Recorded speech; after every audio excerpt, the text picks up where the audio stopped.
I don't need money, I need your time. Signed the papers, but spent one last night together. But another twist changed their lives. My gorgeous, sweet, and most loyal family, welcome back to Mr. Peter Stories. From the deepest part of my heart, I pray that you are all doing well today. May God bless you, fulfill your every wish, and keep that beautiful smile on your face always. Remember, you are never alone. I am always here with you, sharing love, emotions, and unforgettable stories. Tell me, my beautiful family, how did you feel about the last story? Comment down below. I read every word you share with me, and today, I promise you, this story will be the best of the best.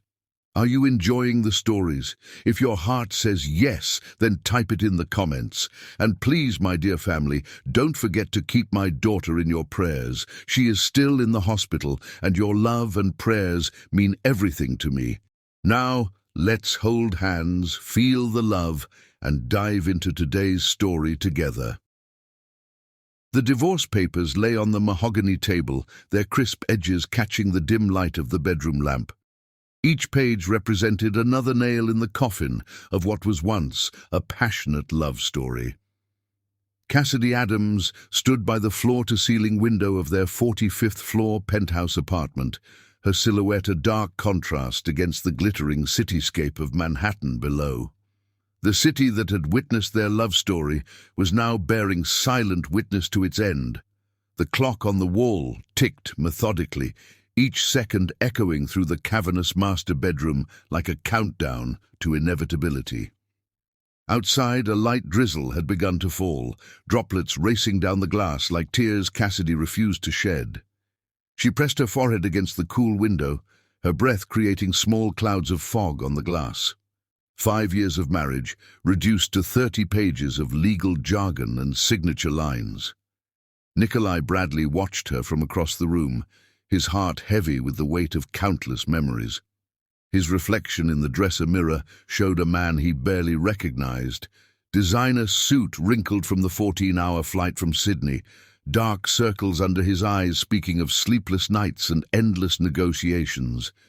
The same eyes that had once sparked with ambition now held only exhaustion and regret. The distance between them, barely 20 feet of plush carpeting and designer furniture, felt like an ocean. It was fitting, really. Oceans had been their constant companion these past few years, separating them more often than not. The same oceans that had carried Nikolai to his dreams of success had slowly eroded the foundations of their marriage. I need you to understand something. Cassidy's voice broke the silence, barely above a whisper. The words seemed to hover in the air between them, fragile as spun glass.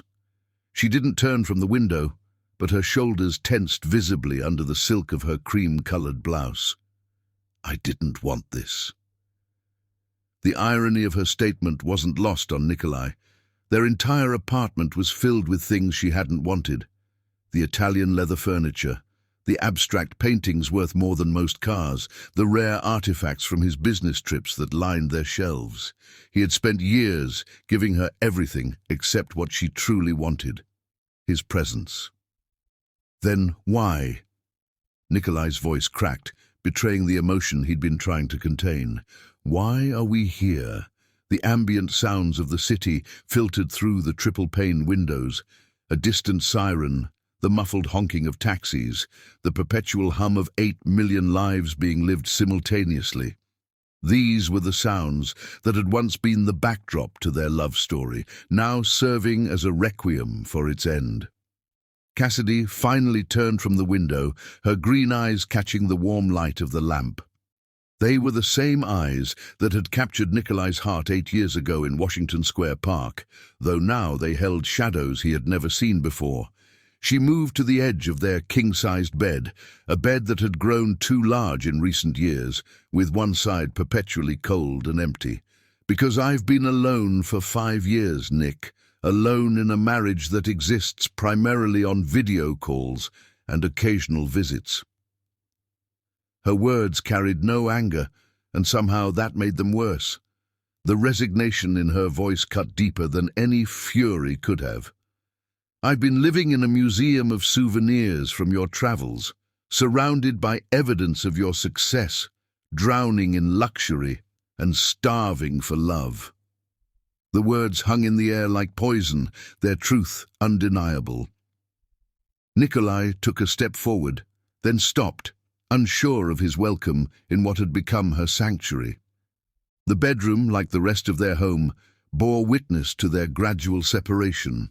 His side of the closet pristine and barely touched, hers showing the wear of daily life. A single framed photo on her nightstand caught his eye, their wedding day, both of them laughing as they fed each other cake. He couldn't remember the last time he'd heard her laugh like that. "I built all of this for us," he said, gesturing to the window, to the city beyond, to the empire he'd created. "Everything I did, every deal, every trip, every sacrifice, it was all for our future."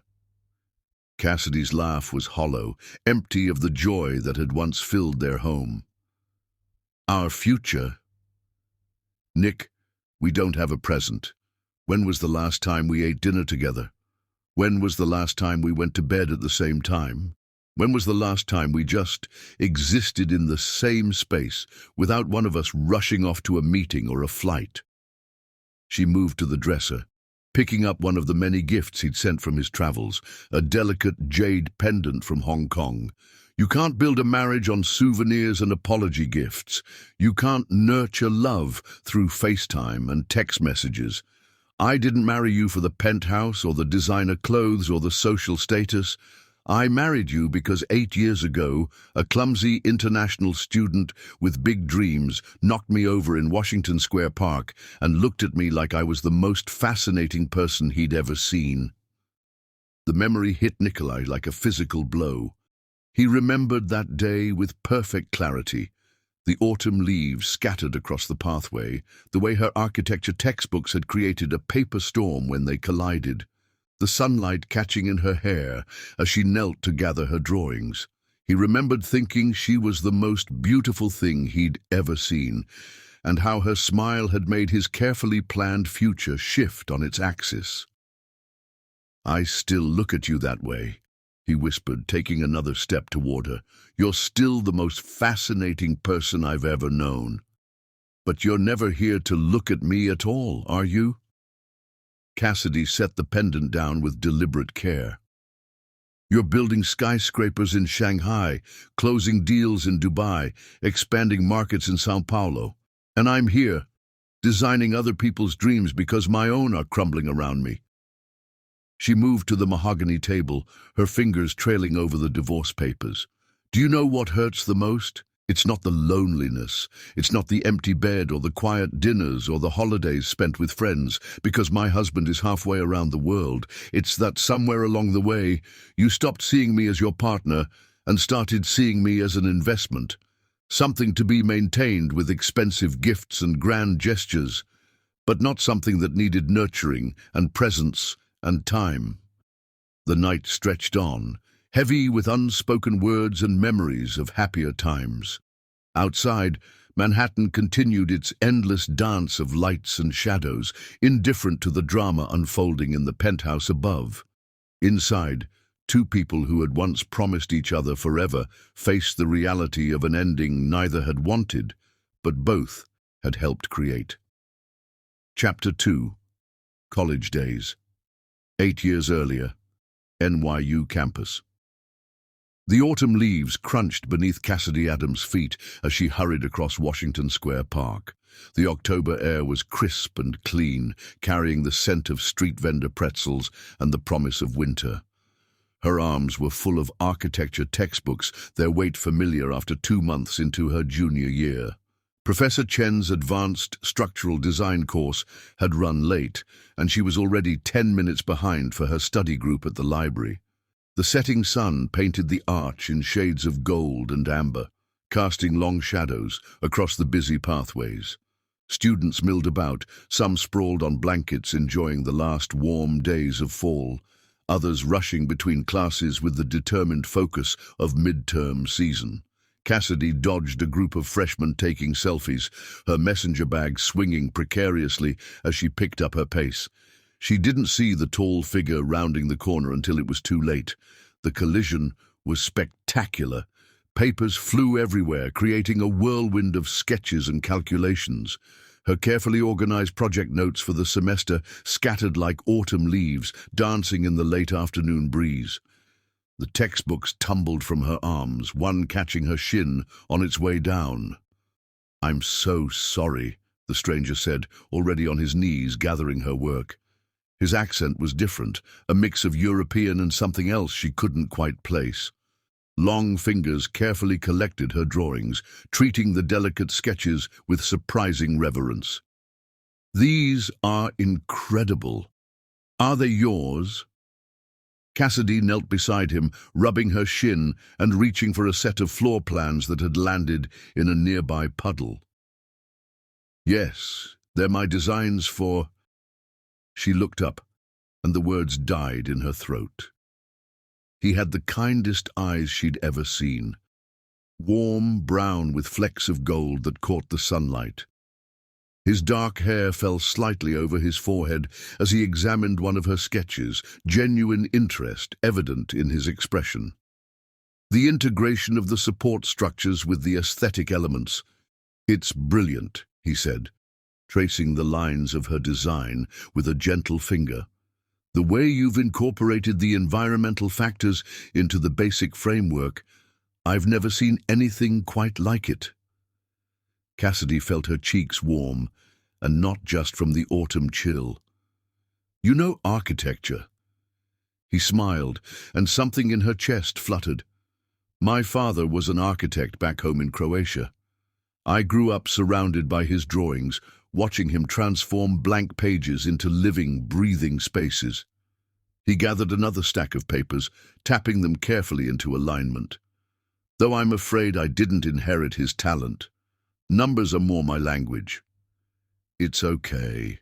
I wasn't looking where I was going." Their eyes met again, and time seemed to stop. The bustle of Washington Square Park faded into background noise. A street musician's saxophone played somewhere nearby, the melody weaving through the moment like a soundtrack. "I'm Nikolai Bradley." He stood, offering her both her papers and his hand. His grip was warm and secure, sending a tiny shiver up her arm. "The Bradley is new. Changed it when we emigrated. It was Bradovich before." "Cassidy Adams, architecture major obviously." She gestured to the scattered evidence of her studies. "Though maybe I should consider a minor in juggling." His laugh was rich and genuine, crinkling the corners of those kind eyes. "International business. Would you let me buy you coffee to make up for this disaster? I know a quiet place just off campus where we could sort through these papers properly, and maybe you could tell me more about these designs." Cassidy knew she should say no. Her study group was waiting, and Professor Chen's midterm wasn't going to prepare for itself. But there was something about Nikolai that made her want to say yes. Something in the way he looked at her designs with genuine appreciation. Something in the warmth of his smile that felt like coming home. "I'd like that," she heard herself say. "Though I should warn you, architect coffee is serious business. We run on triple shots and dreams." "Ah, but Croatian coffee is not for the faint of heart either. Perhaps we can compare notes on proper caffeine consumption across cultures." He bent to pick up the last of her textbooks, tucking them carefully under his arm. "Shall we?" The coffee shop was indeed quiet, tucked away on a side street where the constant thrum of New York traffic faded to a distant murmur. Exposed brick walls and soft jazz created an atmosphere that felt removed from the academic pressure cooker of NYU. They found a corner table by a window where the late afternoon light streamed in through vintage stained glass, casting patterns across their scattered papers. "So, tell me about Croatia," Cassidy said, wrapping her hands around a mug of something that Nikolai had ordered for her in rapid-fire conversation with the elderly owner. The coffee was rich and complex, unlike anything she'd had before. What would you like to know? The architecture? The history?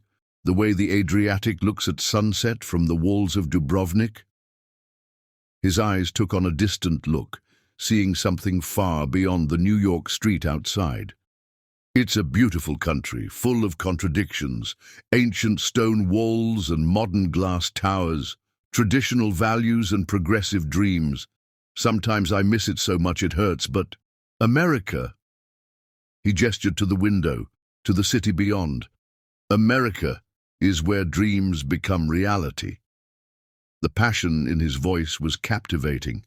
Cassidy found herself leaning forward, drawn in by his vision of a world where anything was possible. Is that why you chose international business, to bridge those worlds? Partly, he nodded, taking a sip of his own coffee. I want to build something lasting, not in stone and steel like your beautiful designs, but in connections and opportunities. My father's architecture firm failed during the economic troubles.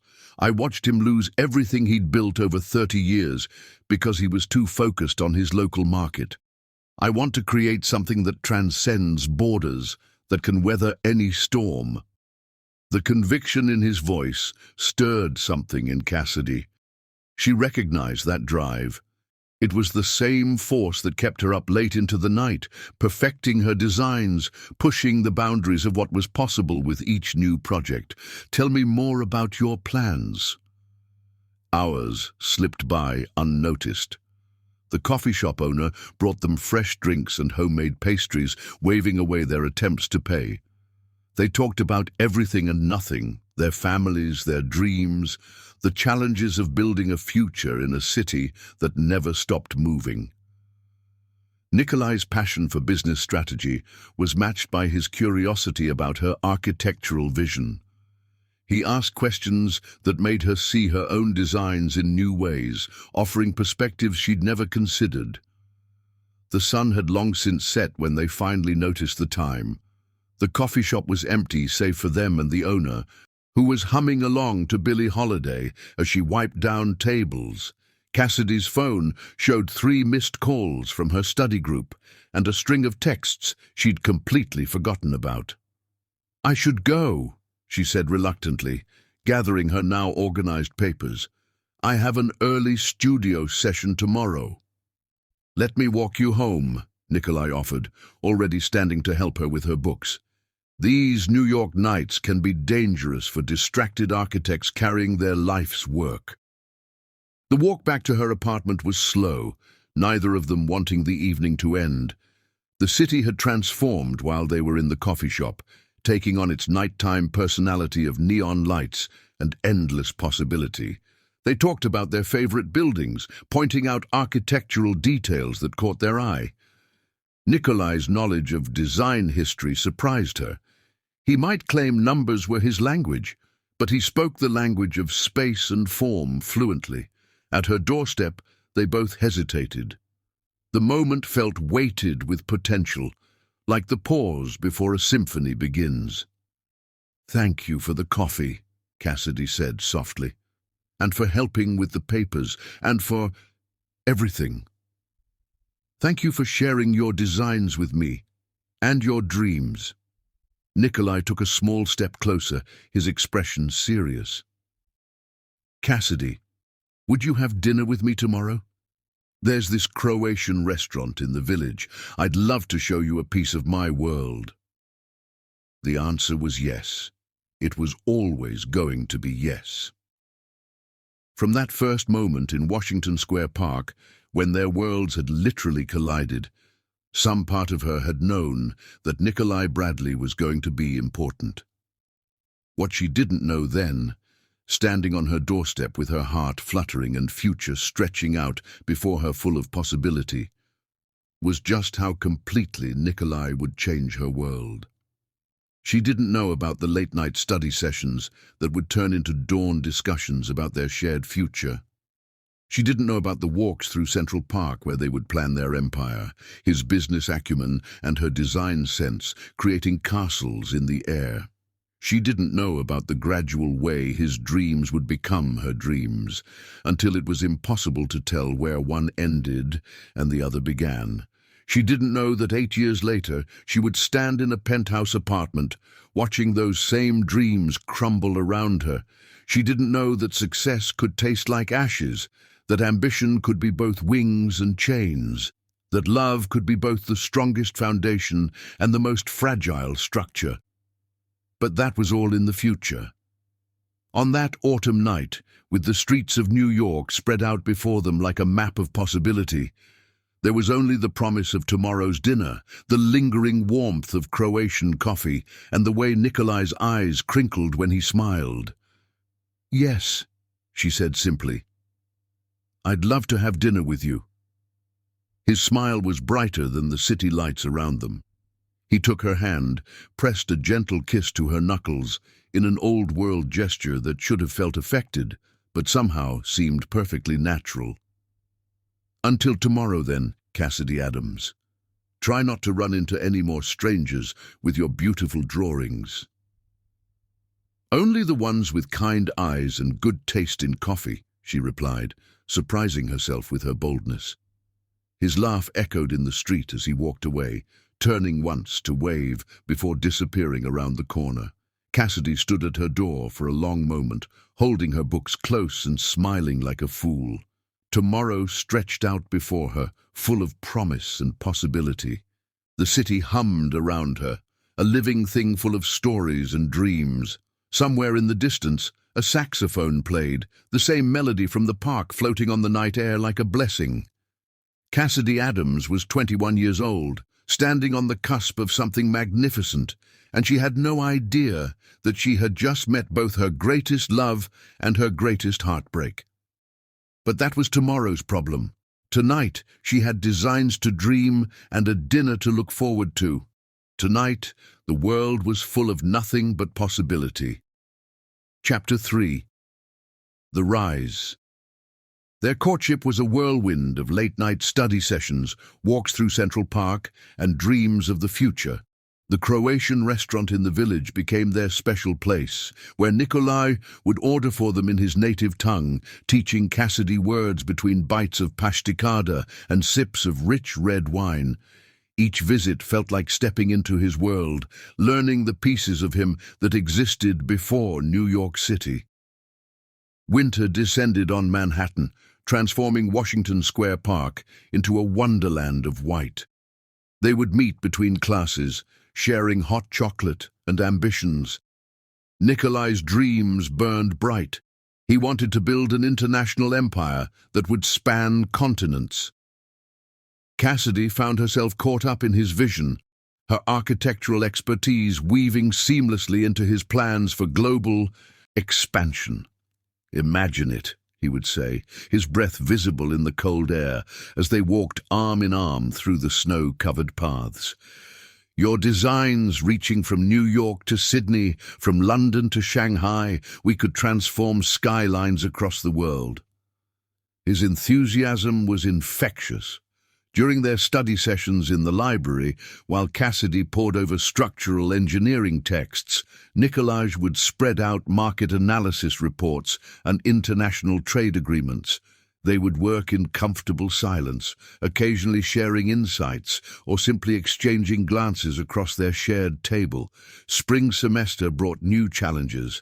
Cassidy's senior thesis project demanded increasingly more of her time, while Nikolai began interviewing for international business positions. Their moments together became more precious, each one carefully carved out of their busy schedules. One evening in March, after Cassidy had spent 6 straight hours in the architecture studio, Nikolai appeared with takeout from their Croatian restaurant and a bottle of wine. He cleared a space among her drafting tools and sketches, setting up an impromptu picnic. "You need to eat," he said firmly, pulling her away from her work. "The buildings will still be there after dinner." They sat on the floor, sharing food and stories as the sunset painted the studio in shades of gold. Nikolaj told her about his childhood in Croatia, about watching his father work late into the night on his designs, about the way his mother would bring them both coffee and pastries, insisting they take breaks to eat. "You remind me of him sometimes," Nikolaj said softly, watching Cassidy sketch absently on a napkin. The same focus, the same passion for creating something lasting. "What happened to them?" Cassidy asked, though she already knew pieces of the story. "After the firm failed." Nikolaj was quiet for a moment, swirling the wine in his glass. "My father. He never recovered from losing everything. He had put 30 years of his life into that firm, built it from nothing. When the economy collapsed and his clients couldn't pay, he kept working, kept taking on projects, even when he knew he wouldn't get paid. He believed things would turn around." He took a long drink. "They didn't." "And your mother?"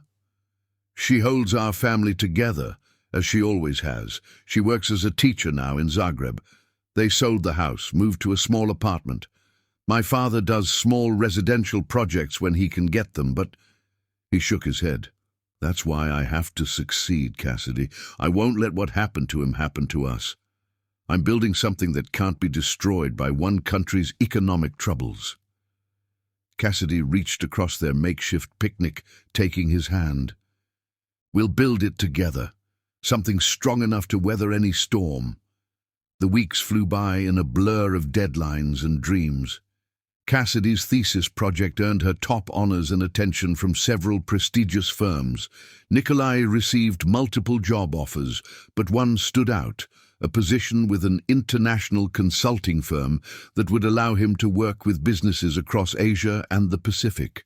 They celebrated their successes in Central Park, sharing a bottle of champagne on a blanket near the lake.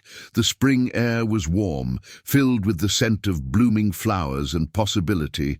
Other couples strolled by, enjoying the perfect New York evening, but Nikolaj and Cassidy were in their own world. "I got an offer from Harrison and Chen," Cassidy said, watching a family of ducks paddle across the lake. "They want me to join their innovative design division." "The New York firm?" Nikolaj sat up straighter, his eyes shining. "Cass, that's perfect. They have international projects, connections across the industry. This could be the beginning of everything we've talked about." He pulled her to her feet suddenly, spinning her in a circle that made her laugh. Other park-goers smiled at their obvious joy. When he set her down, his expression had turned serious. "Marry me," he said softly, still holding her close. Cassidy's heart stopped. "What?" He dropped to one knee right there in the park, pulling a small box from his pocket. "Marry me, Cassidy Adams. Be my partner in everything, in life, in business, in building our dreams. I know we're young. I know we're just starting out, but I also know that everything makes more sense when you're by my side. Your vision complements mine perfectly. Together, we could create something extraordinary." The ring was simple but elegant, a single diamond set in white gold, catching the late afternoon sunlight. But it was his eyes that held her attention, full of love and dreams and promises. "Yes," she whispered. Then louder, "Yes." He slipped the ring onto her finger with slightly trembling hands, then pulled her into a kiss that tasted of champagne and future. Nearby, park-goers applauded, but neither of them noticed. The wedding planning was a whirlwind affair. Both of them wanted something simple and intimate, a celebration of their love rather than a society event. They chose a rooftop venue with a view of the Manhattan skyline, the city that had brought them together, serving as their witness. Nikolaj's parents flew in from Croatia, his mother bringing traditional wedding cookies and his father carrying a portfolio of his old architectural drawings as a gift for Cassidy.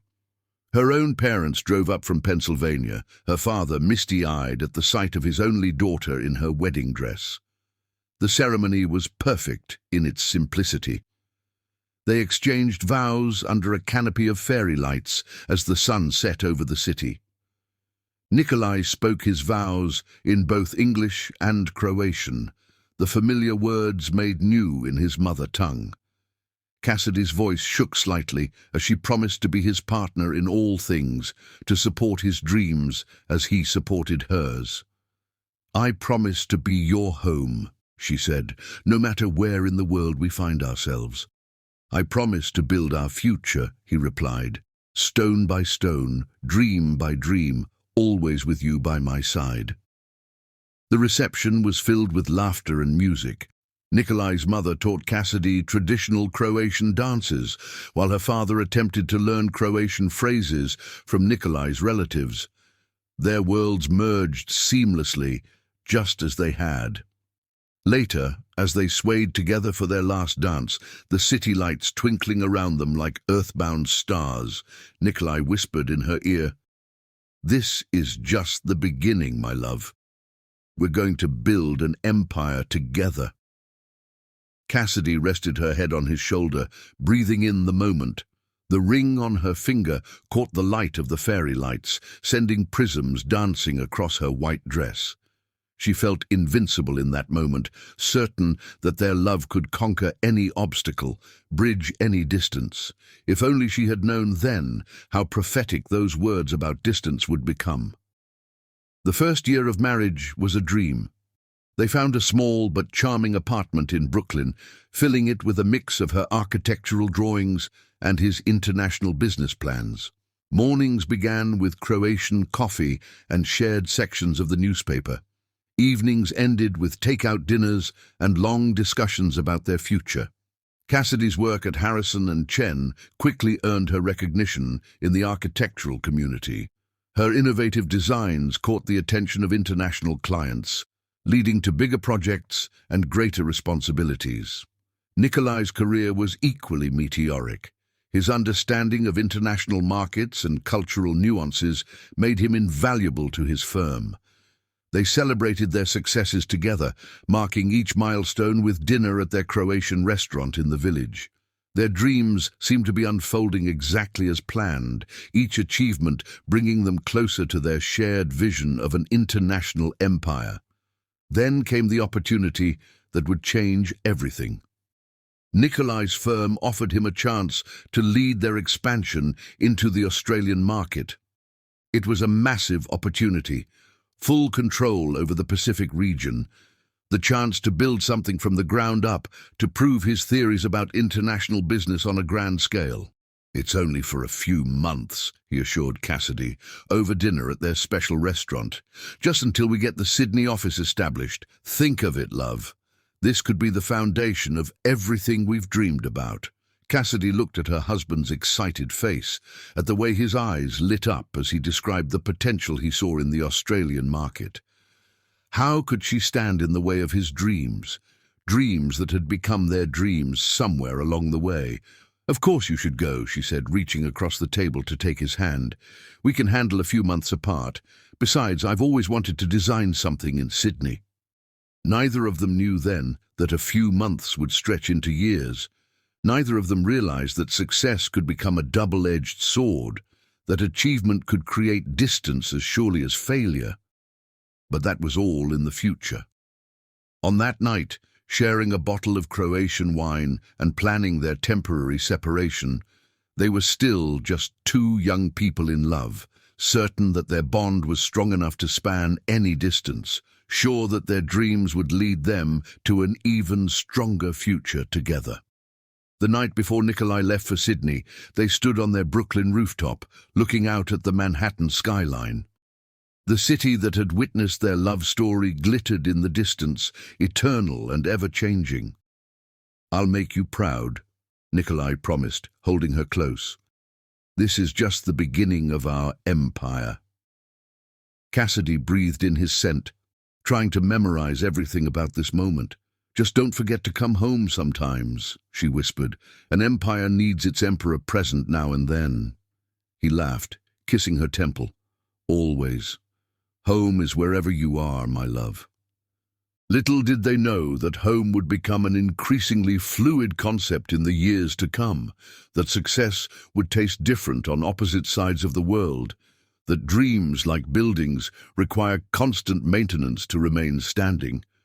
But for that moment, on that rooftop in Brooklyn, they were simply Nikolai and Cassidy Bradley, young and in love and certain that their future would be as bright as the city lights before them. The world was at their feet, and all their dreams seemed not just possible but inevitable. The rise was intoxicating. It was everything they had dreamed of and more. But like all rises, it contained within it the seeds of a fall that neither of them could have predicted. Their love story was just beginning its most challenging chapter, though they didn't know it yet. The fairy lights of their wedding day would soon be replaced by the harsh fluorescent lights of airport terminals.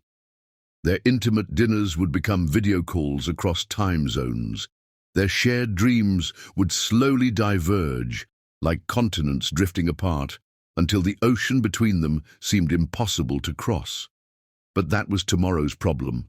Tonight, they held each other under the Brooklyn stars, their hearts beating in sync, their dreams still perfectly aligned.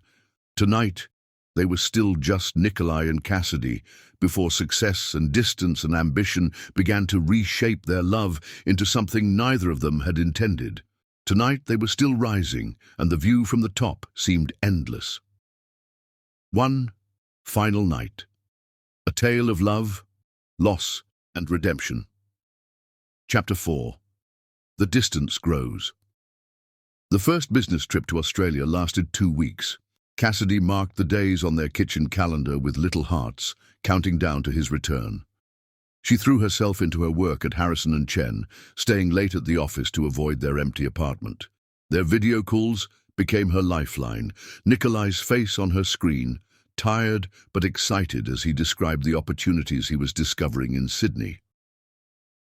"You wouldn't believe the potential here, love," he would say, his eyes bright despite the visible exhaustion. "The market is wide open. We could really build something extraordinary." Cassidy would smile, sharing his enthusiasm, even as she noted the dark circles under his eyes, the way his collar was slightly askew. She told him about her latest projects, about the sustainable high-rise she was designing for downtown Manhattan. They were still partners, still sharing dreams across the ocean. His return was everything she had imagined. He swept her into his arms at JFK, spinning her around right there in the arrivals terminal. They spent the weekend relearning each other, ordering from their Croatian restaurant, making plans for their future. The success in Sydney had only fueled his ambition. 2 more weeks, he promised as he packed for his second trip. Just need to set up the permanent office structure. 2 weeks became a month stretched into 3, the calendar in their kitchen filled with more travel dates than homecomings. Cassidy's architecture firm promoted her to lead designer, recognizing her innovative approaches and dedication. She poured herself into each project, creating buildings that touched the sky while her marriage slowly crumbled at the foundation. The pattern became familiar. Nikolai would return home full of stories about his latest deals, his growing influence in the Pacific market. He would bring her gifts, opals from Melbourne, pearls from the South Sea, silk from business trips to Singapore. Their apartment began to feel like a museum of his travels, each object a marker of his absence. Their video calls grew shorter, scheduled around meetings and time zones. Cassidy found herself talking more to his voicemail than to him. "Called to say goodnight," she would say to the recording. "Miss you, love you." The messages felt increasingly hollow, like echoes in an empty room. The success was undeniable. Nikolai's Australian venture exceeded all expectations. He expanded into New Zealand, then Singapore, then Hong Kong. Each new market brought new opportunities, new demands on his time. Cassidy watched his empire grow through news articles and business magazines, proud of his achievements, even as she felt him slipping away. Their 5th wedding anniversary arrived with Nikolai in Shanghai, closing another major deal. He sent roses to her office, 5 dozen, 1 for each year. The card read, Success means nothing without you to share it with. Soon, my love, but soon had become a moving target, always just out of reach. Cassidy stood in their penthouse apartment, upgraded from their Brooklyn starter home with the fruits of their success, and looked at her reflection in the floor-to-ceiling windows. The woman who looked back at her was successful, respected in her field, dressed in designer clothes that her husband sent from his travels. She was living their dream, or at least the version of it they had planned. So why did it feel so empty? The nights were the hardest. She would lie awake in their massive bed, staring at the city lights beyond their windows. New York had once been their shared dream, the backdrop to their love story. Now it felt like a stage set, beautiful but hollow, missing its leading man. Her friends noticed the change in her. "You need to talk to him," Maria, her closest friend from the architecture firm, urged over lunch. "Tell him how you're feeling." But when the rare opportunities for real conversation arose, Cassidy found herself holding back. How could she complain about his absence when it was in service of their shared dreams? How could she ask him to choose between their future and their present? The breaking point came gradually, then all at once. It was a Tuesday evening in December, snow falling softly outside their penthouse windows. Cassidy had just won a major competition to design a revolutionary green building in Chicago. She reached for her phone to call Nikolaj, then stopped, realizing she didn't know which country he was in this week. She sat at their dining table, surrounded by the trappings of success, the designer furniture, the art collected from his travels, the views that most New Yorkers only dreamed of. Her competition win would be announced in tomorrow's papers. Her husband would read about it somewhere across the world, probably send her another expensive gift to celebrate. The silence in the apartment was deafening. She walked to their closet, looking at the stark contrast between their sides. Hers showed the wear of daily life, well-loved shoes, dry cleaning tickets, a coffee stain on her favorite blazer. His side was pristine, designer suits hanging unworn, waiting for brief visits home. Her phone buzzed. A text from Nikolaj. "Major breakthrough in Melbourne, adding 2 weeks to trip. Miss you." 2 more weeks. Always 2 more weeks. Always another deal, another market, another reason to stay away. She looked at her reflection in the closet mirror, really looked at herself for the first time in months. When had she started looking so tired? When had the light in her eyes dimmed? The next morning, she called a divorce attorney. Not to file, not yet, but to understand her options. The conversation left her feeling hollow, but clearer. This wasn't about money or success.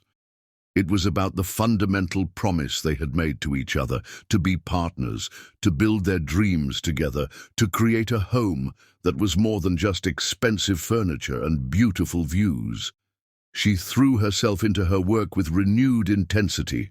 If Nikolaj could build an empire across the ocean, she would build her own legacy in steel and glass. Her designs became bolder, more innovative. Critics praised her vision, her ability to create spaces that were both functional and deeply human. The irony wasn't lost on her, that she could design perfect spaces for others while her own home felt increasingly empty. That she could create buildings meant to bring people together while her marriage stretched across continents. When Nikolaj was home, they played their parts perfectly. They attended charity galas and business dinners, the successful power couple living their dream. He would proudly introduce her as "my brilliant wife, the architect," and she would smile and discuss his latest business triumphs. They looked perfect on paper, in photographs, in the society pages.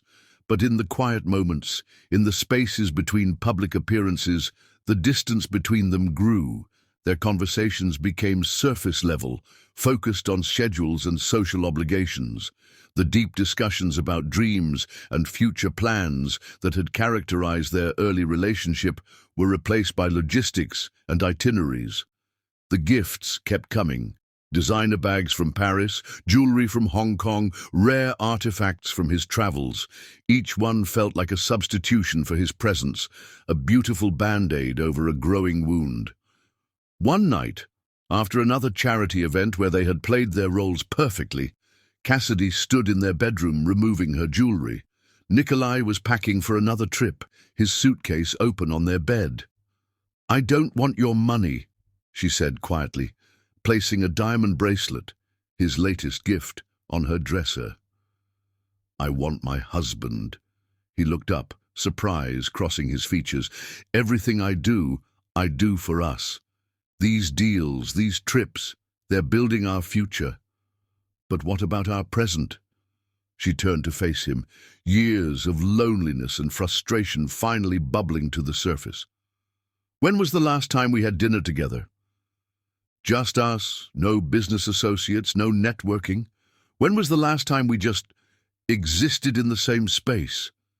The question hung in the air between them, heavy with unspoken truths. Nikolai opened his mouth to respond, then closed it again.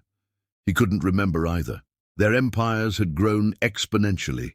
His, across the Pacific, hers reaching into the sky above Manhattan. But somewhere along the way, they had stopped building together.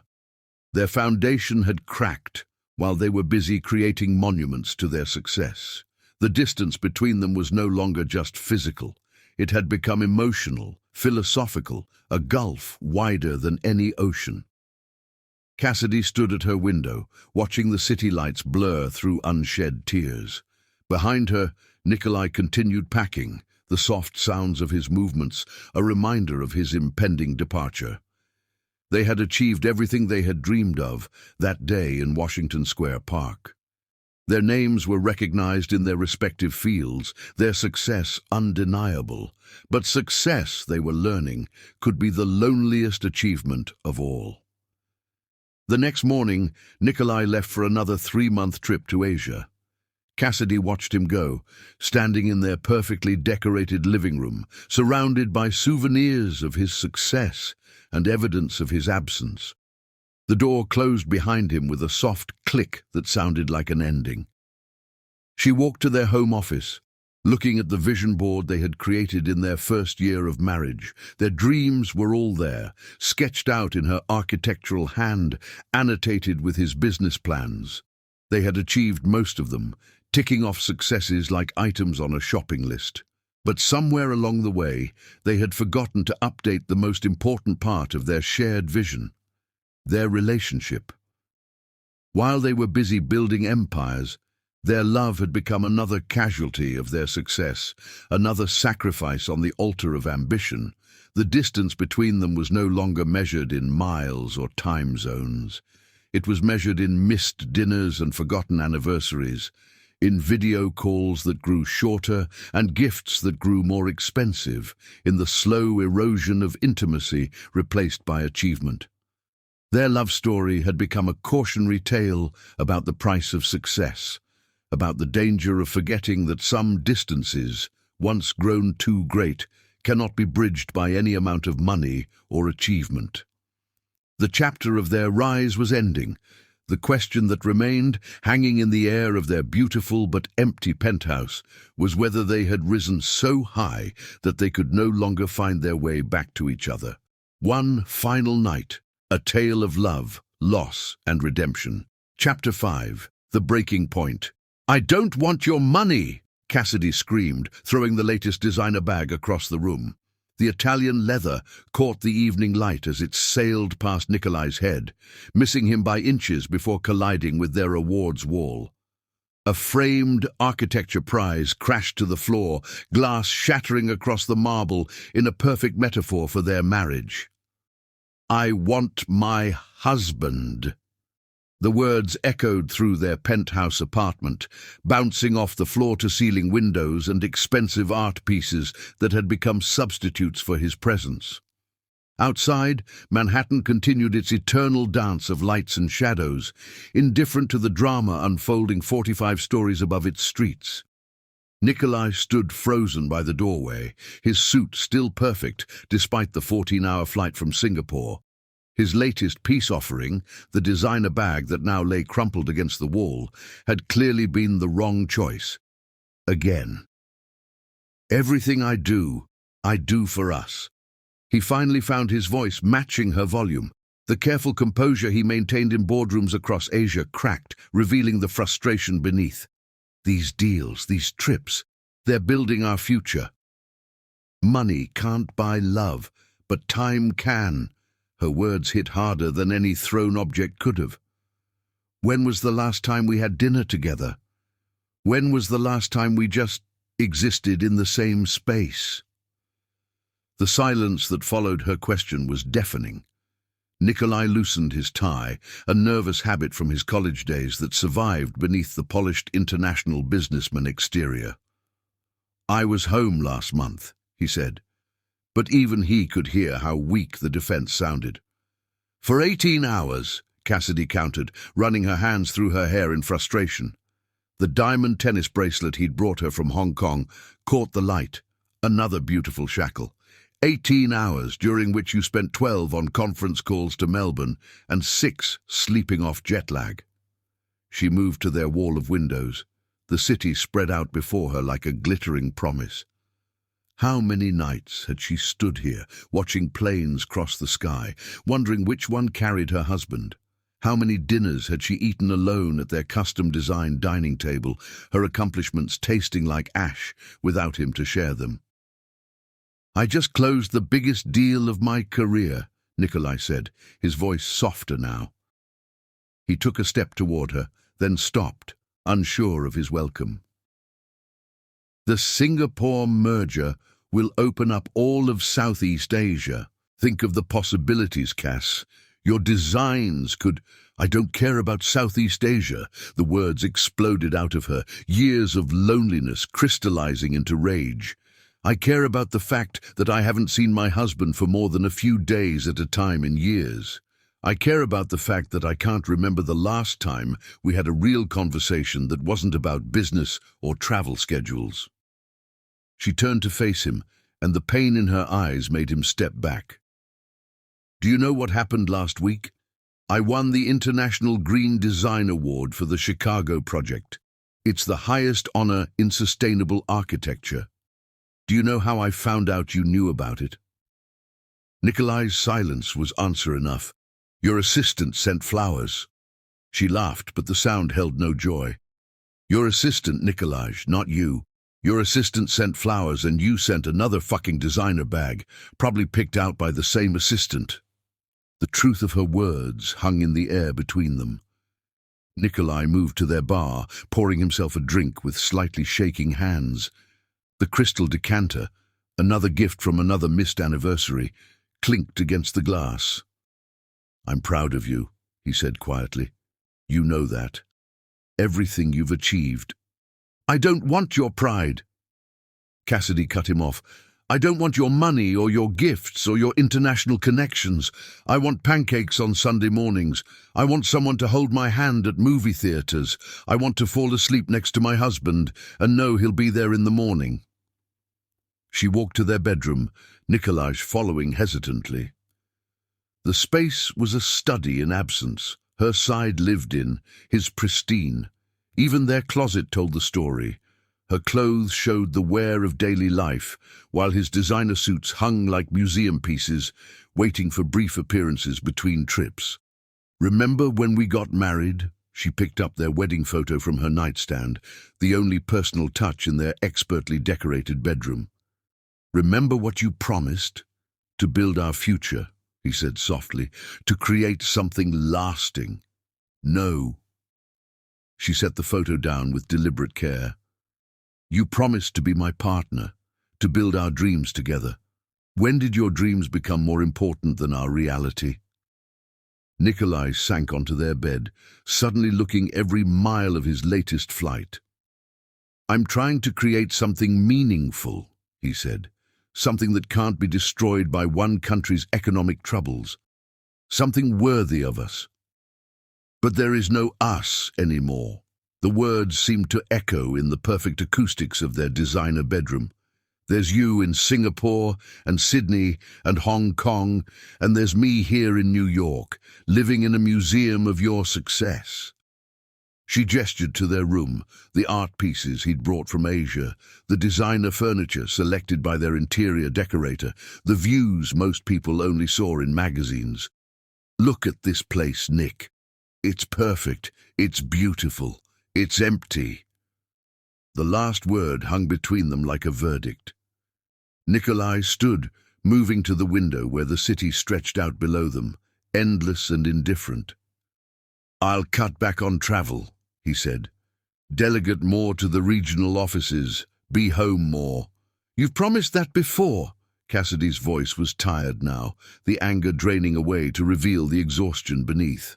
After my father's heart attack, you said you'd be home more. After I won the Chicago Commission, after every major milestone in the past 5 years. She walked to her dresser, picking up the latest designer bag from where it had landed. The leather was butter soft, probably cost more than most people's monthly rent. But there's always another deal, another merger, another market to conquer, and I'm left here, surrounded by beautiful things that mean nothing because you're never here to share them. Nikolai turned to her, and for a moment she saw the young man from Washington Square Park, the one who had looked at her architectural drawings with genuine wonder. Tell me how to fix this, he said softly. Tell me what you need. I need my husband back. The words came out as barely more than a whisper. I need the man who used to spend hours talking about our dreams, not just his next business deal. I need someone who sees me as a partner, not just a trophy to send expensive gifts to. She moved to their closet, running her hands over his suits, Hugo Boss, Armani, Tom Ford, each one representing another business trip, another absence. Do you know what hurts the most? She asked, not waiting for an answer. It's that somewhere along the way, you stopped seeing me as essential to your success. I became something to maintain, like a prized possession, not someone to build with. The truth of her words hit Nikolai like a physical blow. He thought of all the gifts he'd sent, the jewelry, the bags, the rare artifacts. Each one had been chosen with care, or at least with careful instructions to his assistant, meant to show his love, his appreciation. But when had gifts become a substitute for presence? When had success become more important than partnership? I'll do better, he promised, moving to take her hands. I'll be home more. We can work on this. But Cassidy stepped back, creating distance between them. That's just it, Nick. I don't want to be something else on your to-do list, another project to manage. I want to be your wife, your partner, your home. She walked to their bed, sitting on the edge, her side always her side, his remaining perpetually pristine. Do you remember what you said the night before you left for your first trip to Australia? Nikolai nodded slowly. That it was just the beginning of our empire. No, she said softly. You promised that home was wherever I was. But somewhere along the way, home became wherever the next deal was. I became just another asset in your portfolio, something to maintain with expensive gifts and brief visits. The silence that followed was heavy with truth and regret. Outside, a plane crossed the night sky, another red-eye to another distant city. How many of those flights had carried Nikolai away from her? How many more would it take before there was nothing left to come home to? I have a flight to Melbourne tomorrow, Nikolai said finally, the words falling between them like stones in still water. The merger. Of course you do. Cassidy stood, straightening her shoulders. There's always another flight, another deal, another reason to be anywhere but here. She walked to the door, then paused, turning back to look at him. In the dim light of their bedroom, he looked lost. A powerful man suddenly realizing he might have built his empire on a foundation of sand. When you come back, she said quietly, if you come back, Decide what you really want, Nick. Because I can't keep living in a marriage that exists primarily in time zones and designer gifts." She left him there, standing in their perfect bedroom with its perfect views and its perfect emptiness. The sound of her studio door closing echoed through the apartment, another barrier between them, another measure of the distance they had allowed to grow. Nikolai remained by the window, watching the city that had witnessed their love story, now bearing silent witness to its potential end.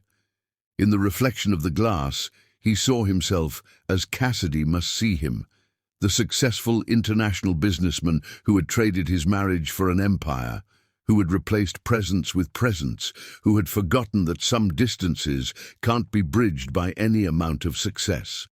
The designer bag lay forgotten on the floor, a symbol of everything he had gotten wrong. The night stretched out before him, full of decisions and consequences, while somewhere in their apartment his wife faced her own lonely darkness, wondering if love alone was enough to save what they had built, or what they had lost in the building. Chapter 6. One final night. The night before signing the divorce papers, they found themselves drawn together one last time. Manhattan glittered beyond their windows, a familiar witness to their story's end. Cassidy stood in the kitchen, warming milk for tea, a habit she'd picked up during their courtship days, when Nikolai would tell her stories of his childhood in Croatia over steaming mugs of his mother's special blend. Nikolai watched her from the doorway, his tie loosened, suit jacket discarded somewhere between the front door and here. The silence between them was different tonight. Less angry, more melancholic. Perhaps it was the finality of tomorrow's appointment, or maybe just exhaustion from fighting what felt inevitable. "Remember our first apartment?" Cassidy's voice was soft, barely audible over the gentle hum of the warming milk. "That tiny studio in Brooklyn? With the radiator that sounded like an angry cat." Nikolai smiled despite himself, moving into the kitchen, "and the window that wouldn't close all the way in winter. We were happy there." She didn't look at him as she poured the milk into 2 mugs, adding honey the way his mother had taught her. Everything seemed possible. The passion was still there, burning beneath years of hurt and distance. It sparked when their fingers brushed as she handed him his mug, ignited when their eyes met over the rising steam. Some magnetic force pulled them together, as powerful as the day they'd collided in Washington Square Park. They made love as if trying to memorize each other, knowing it would be the last time. Every touch was a farewell, every kiss a goodbye to what they had been, what they could have been. The city lights painted patterns across their skin, creating a private universe in their bedroom. A space where success and failure, distance and time didn't exist. There was only this, only them, only now. Afterward, they lay tangled in their expensive sheets, neither speaking, both aware that words could shatter this fragile peace.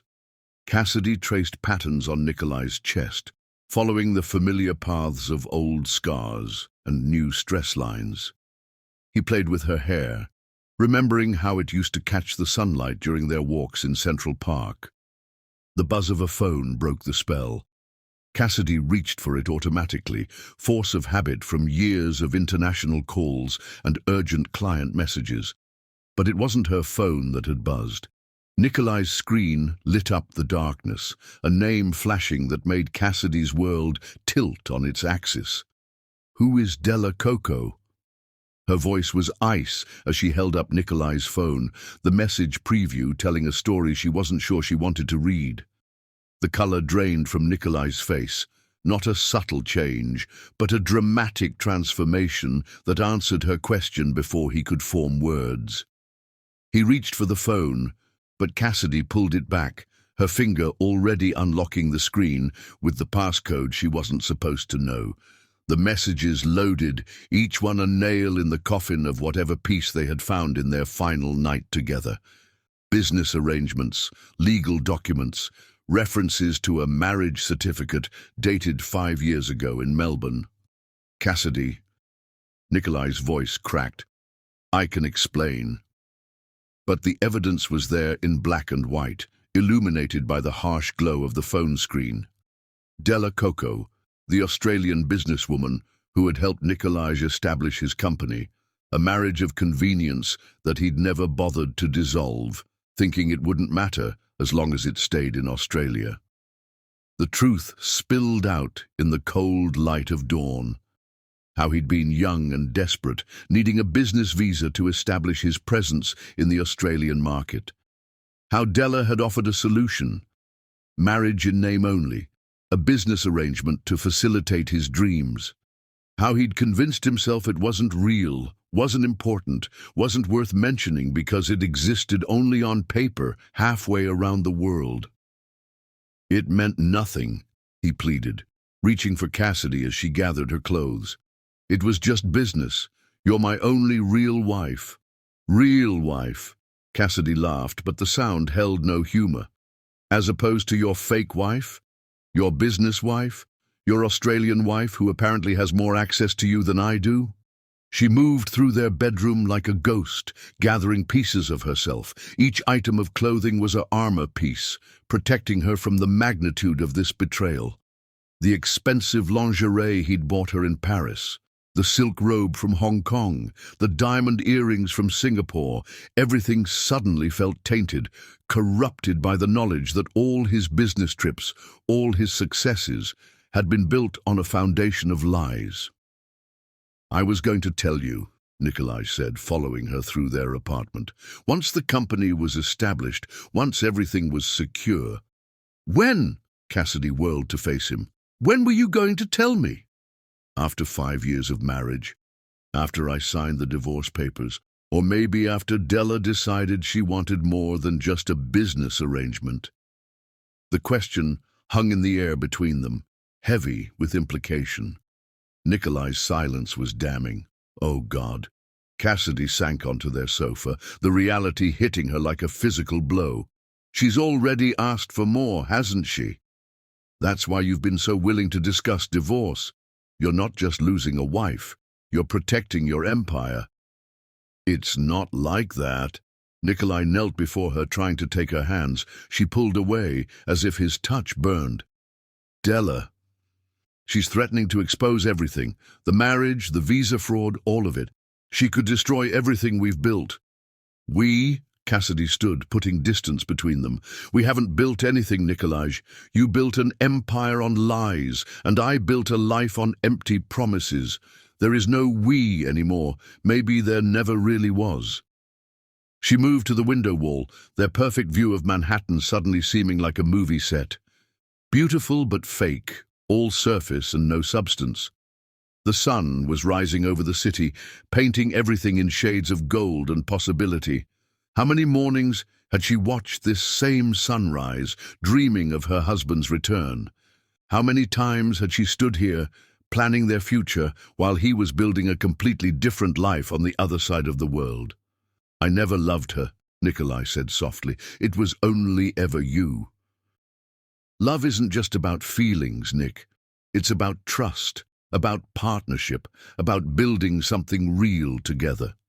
Cassidy turned to face him, and the pain in her eyes made him step back. "You didn't just lie about a marriage. You lied about who you are, what we were building, what our future meant. Every success, every achievement, every step forward, it was all based on a lie." The morning light filled their penthouse, revealing every expensive detail, every carefully chosen piece of their life together. But in the harsh clarity of dawn, Cassidy saw it all differently. The art pieces from his travels weren't just gifts, they were alibis. The designer furniture wasn't just luxury, it was compensation. Every beautiful thing in their home was suddenly evidence of his deception. "The divorce papers are still in my office," she said quietly. "I'll have my lawyer add bigamy to the grounds." "Cassidy, please!" Nikolai's voice broke. "Let me fix this. Let me make it right." "How?" She turned to him, and the calm in her voice was more devastating than any anger could have been. "How do you fix 5 years of lies? How do you rebuild trust that never really existed?" How do you make right a marriage that was legally invalid from the start? The questions echoed through their perfect apartment, bouncing off the walls like accusations. Outside, Manhattan was waking up, another day of possibilities beginning. But inside their penthouse, something was ending. Not just a marriage, but a dream, a vision of what love and success could be. "I should have told you," Nikolai whispered. "I should have trusted you with the truth." "Yes," Cassidy agreed simply. "You should have, but you didn't. And now we're here, with 2 wives and 1 lie too many." She gathered her things methodically. Laptop, phone, the essential items she'd need until she could arrange for the rest to be packed and moved. Each object was a decision, a step away from the life they'd built together. Her wedding ring, the real one, the one given with actual love, if not complete honesty, she left on the kitchen counter beside their cooling mugs of tea. "I'll have my lawyer contact yours," she said from the doorway, "though I suppose you'll need to decide which marriage to dissolve first." The door closed behind her with a soft click that sounded like an ending. Nikolai stood in their empty apartment, surrounded by the trappings of success that had cost him everything that really mattered. The sun continued to rise over Manhattan, indifferent to the drama playing out in the penthouse above its streets. On the kitchen counter, 2 mugs of tea grew cold. One last vestige of their final night together, one last reminder of what they had been, what they could have been, if only truth had been as valuable as success. Chapter 7. The Truth Unravels. The story spilled out in the cold light of dawn, each revelation more damaging than the last. Della Coco sat in her corner office in Melbourne, watching the sun rise over the harbour while her lawyers prepared for war. The view from the 40th floor offered a perfect vantage point of the empire she had helped build, and was now prepared to destroy. She traced a manicured finger over the marriage certificate that had been her insurance policy for 5 years. Nikolai had been so young then, so desperate to establish himself in the Australian market.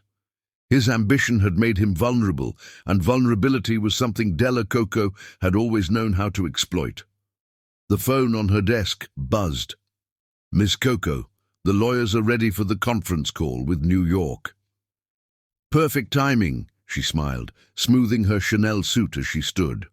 The movement caught her reflection in the window. At 45, she was still striking, with sharp features that spoke of ambition rather than beauty. Let's remind Mr. Bradley exactly what he stands to lose. In New York, Cassidy sat in her lawyer's office, surrounded by documents that painted a picture of elaborate deception. Bank statements, business registrations, visa applications, each paper another piece of the puzzle she'd been too blind to see. "The marriage to Ms. Coco was registered in Melbourne 5 years ago," her lawyer explained, spreading out the evidence. "Just 3 months after he established the first Australian office. The timing suggests this was always about business, not emotion." "Does that make it better or worse?" Cassidy asked quietly, staring at the wedding certificate. The dates jumped out at her. While she had been in New York, designing sustainable skyscrapers and waiting for her husband's return, he had been legally binding himself to another woman on the other side of the world. "From a legal perspective, it makes your position stronger," her lawyer replied. "This was clearly fraud, both against you and the Australian government. The question is, what do you want to do about it?" What did she want? The question echoed in Cassidy's mind as she looked out over the Manhattan skyline from the law office's windows. The city that had witnessed their love story now seemed to be mocking her with its glittering promise. The conference call began at noon, connecting 3 cities and multiple lives that had become hopelessly entangled. Nikolai's voice came through the speakers, tired and strained. "We can resolve this privately. There's no need for—" "Oh, but there is," Della interrupted, her Australian accent sharp with satisfaction. "You see, Nikolai dear, I've spent 5 years being the silent partner in This arrangement, I think it's time I received proper recognition for my role in building this empire. The demands were astronomical. Majority control of the Pacific operations, significant shares in the global company, and a public acknowledgement of her role as co-founder.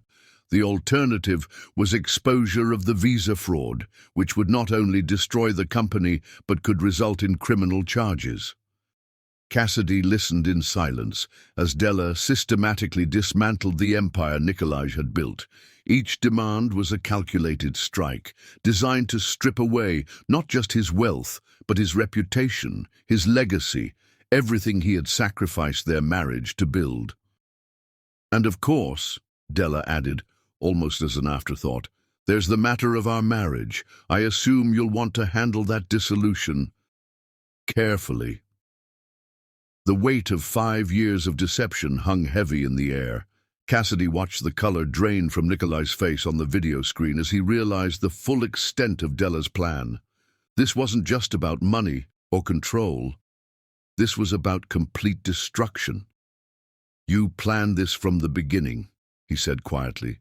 The marriage, the business partnership, all of it. It was never about helping me establish the company.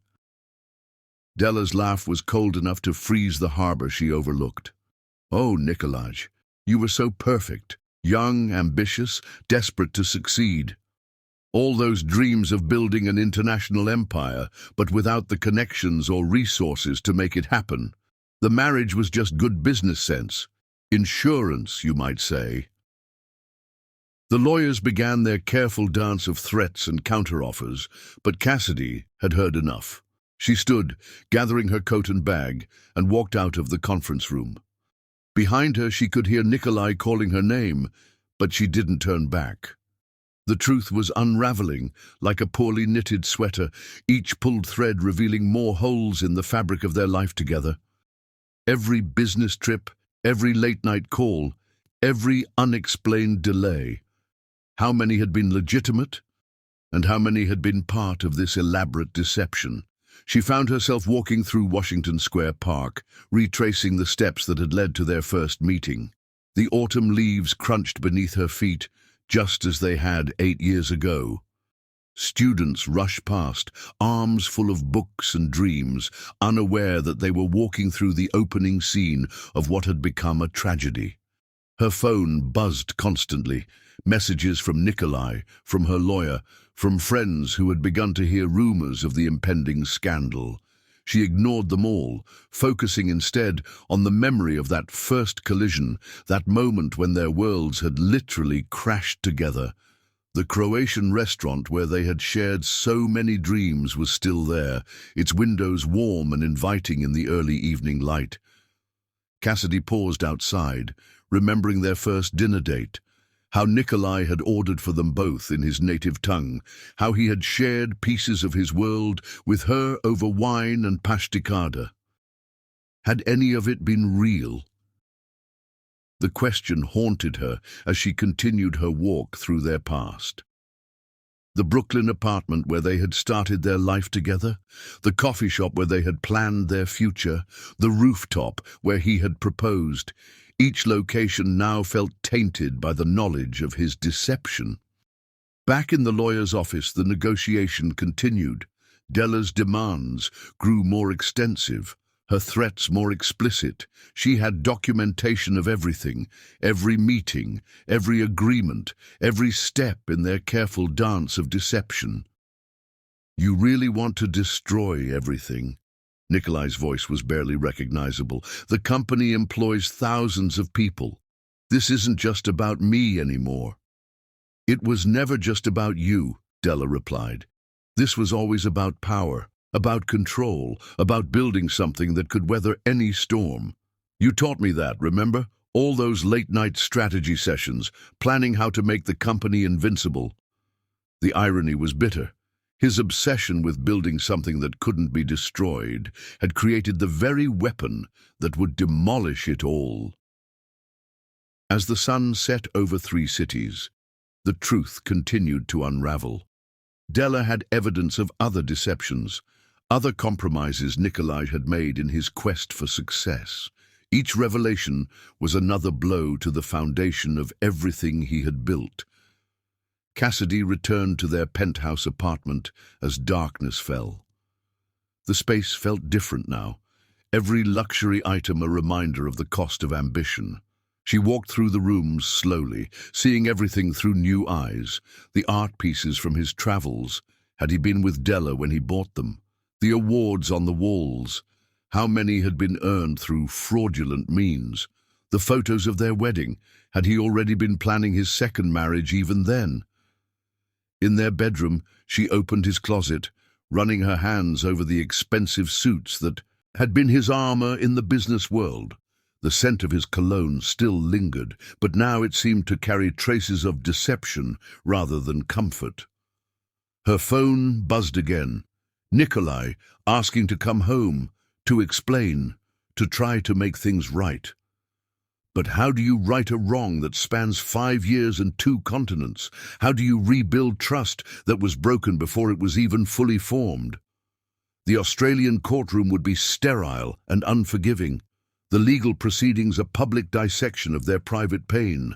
Della would sit with her lawyers, that smile playing at her lips as she systematically dismantled Nikolai's empire, and Cassidy would watch from the gallery, her heart breaking for a different reason now.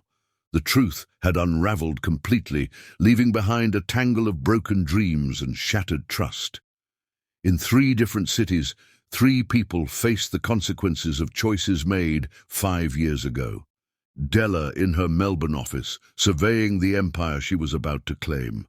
Nikolai in his lawyer's conference room, watching everything he had built crumble around him. And Cassidy in their empty penthouse, surrounded by the beautiful lies they had called a life.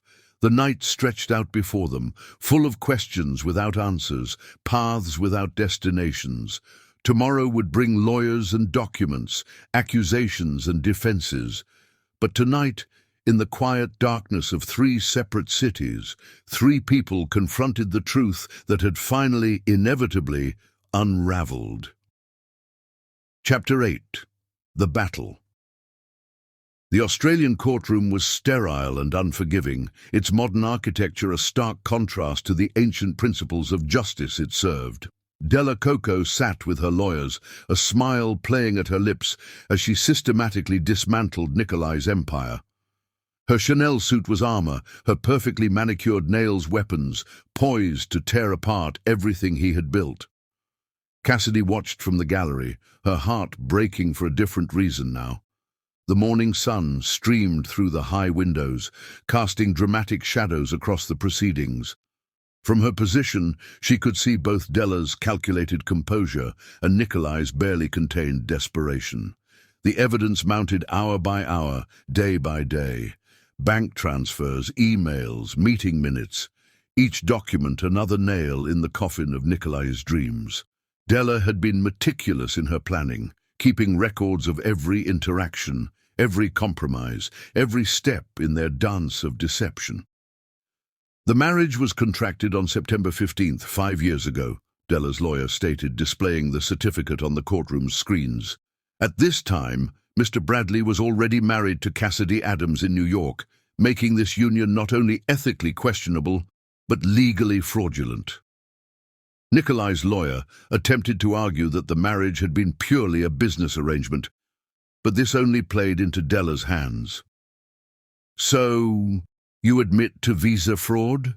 she asked sweetly, her Australian accent making the question sound almost friendly. Interesting defense strategy. The business implications were staggering. Each revelation sent ripples through the financial markets. The company's stock price plummeted as news of the fraud allegations made headlines across the Pacific Rim. Thousands of jobs hung in the balance, entire projects suspended in legal limbo. During breaks in the proceedings, Cassidy would walk through Sydney's business district, looking up at the buildings that bore the Bradley Company logo. How many of these deals had been secured through deception? How many of these gleaming towers were built on lies? She found herself drawn to the harbour, watching the boats navigate the complex channels between the iconic Opera House and the bridge. The water reflected the sky in fractured patterns, much like her own broken reflection of reality. Everything she had believed about her marriage, about their success, about their future, was being rewritten in that courtroom. Nikolai aged visibly as the trial progressed. The confident international businessman was replaced by a haunted figure, his designer suits hanging slightly loose as stress took its toll. During one particularly damaging testimony, his eyes met Cassidy's across the courtroom. The pain and regret she saw there almost made her look away. Almost. "Ms. Coco," Nikolai's lawyer began during cross-examination, "you claim this was all part of a calculated plan to gain control of the company, yet records show you actively participated in its growth, contributed to its success. Why damage something you helped build?" Della's smile was razor-sharp. "I didn't help build this company. I built this company." While Nikolai was playing the charming international businessman, flying between continents, maintaining his perfect marriage in New York, I was here, making the real decisions, creating the real foundations. She turned to look directly at Cassidy in the gallery. "He needed a visa to establish himself in Australia. I needed a figurehead who could charm investors and maintain the international image.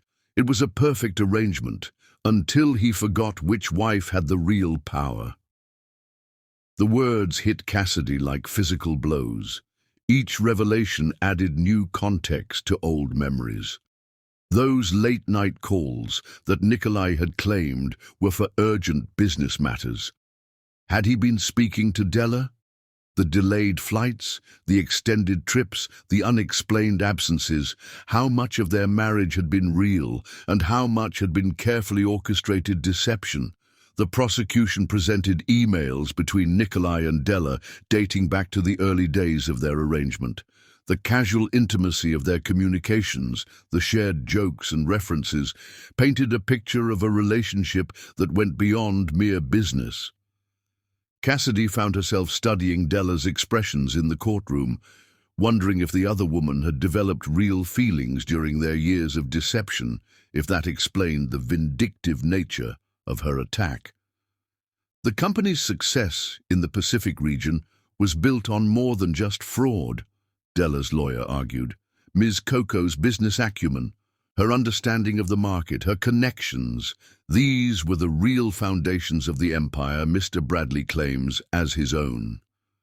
Documents showed how Della had orchestrated key deals, manipulated market conditions, even managed certain aspects of Nikolai's schedule to maintain their elaborate deception. She had been the puppet master, and he had been too blinded by ambition to see the strings. During one lunch break, Cassidy found herself sharing an elevator with Della. The tension was thick enough to cut with one of Della's perfectly maintained nails. The other woman studied Cassidy's reflection in the mirrored walls, her expression almost pitying. "He never loved me, you know," Della said suddenly, her voice softer than it had been in court. "That was always real. His love for you. It just wasn't enough to stop him from making deals with devils." The elevator doors opened before Cassidy could respond, and Della clicked away on her expensive heels, leaving behind only the faint scent of power and revenge. As the trial progressed, the full scope of Della's strategy became clear. She didn't just want control of the company, she wanted complete destruction of everything Nikolai had built. Each revelation was calculated to cause maximum damage to his reputation, his business relationships, his future prospects. The visa fraud was just the beginning, her lawyer explained to the court.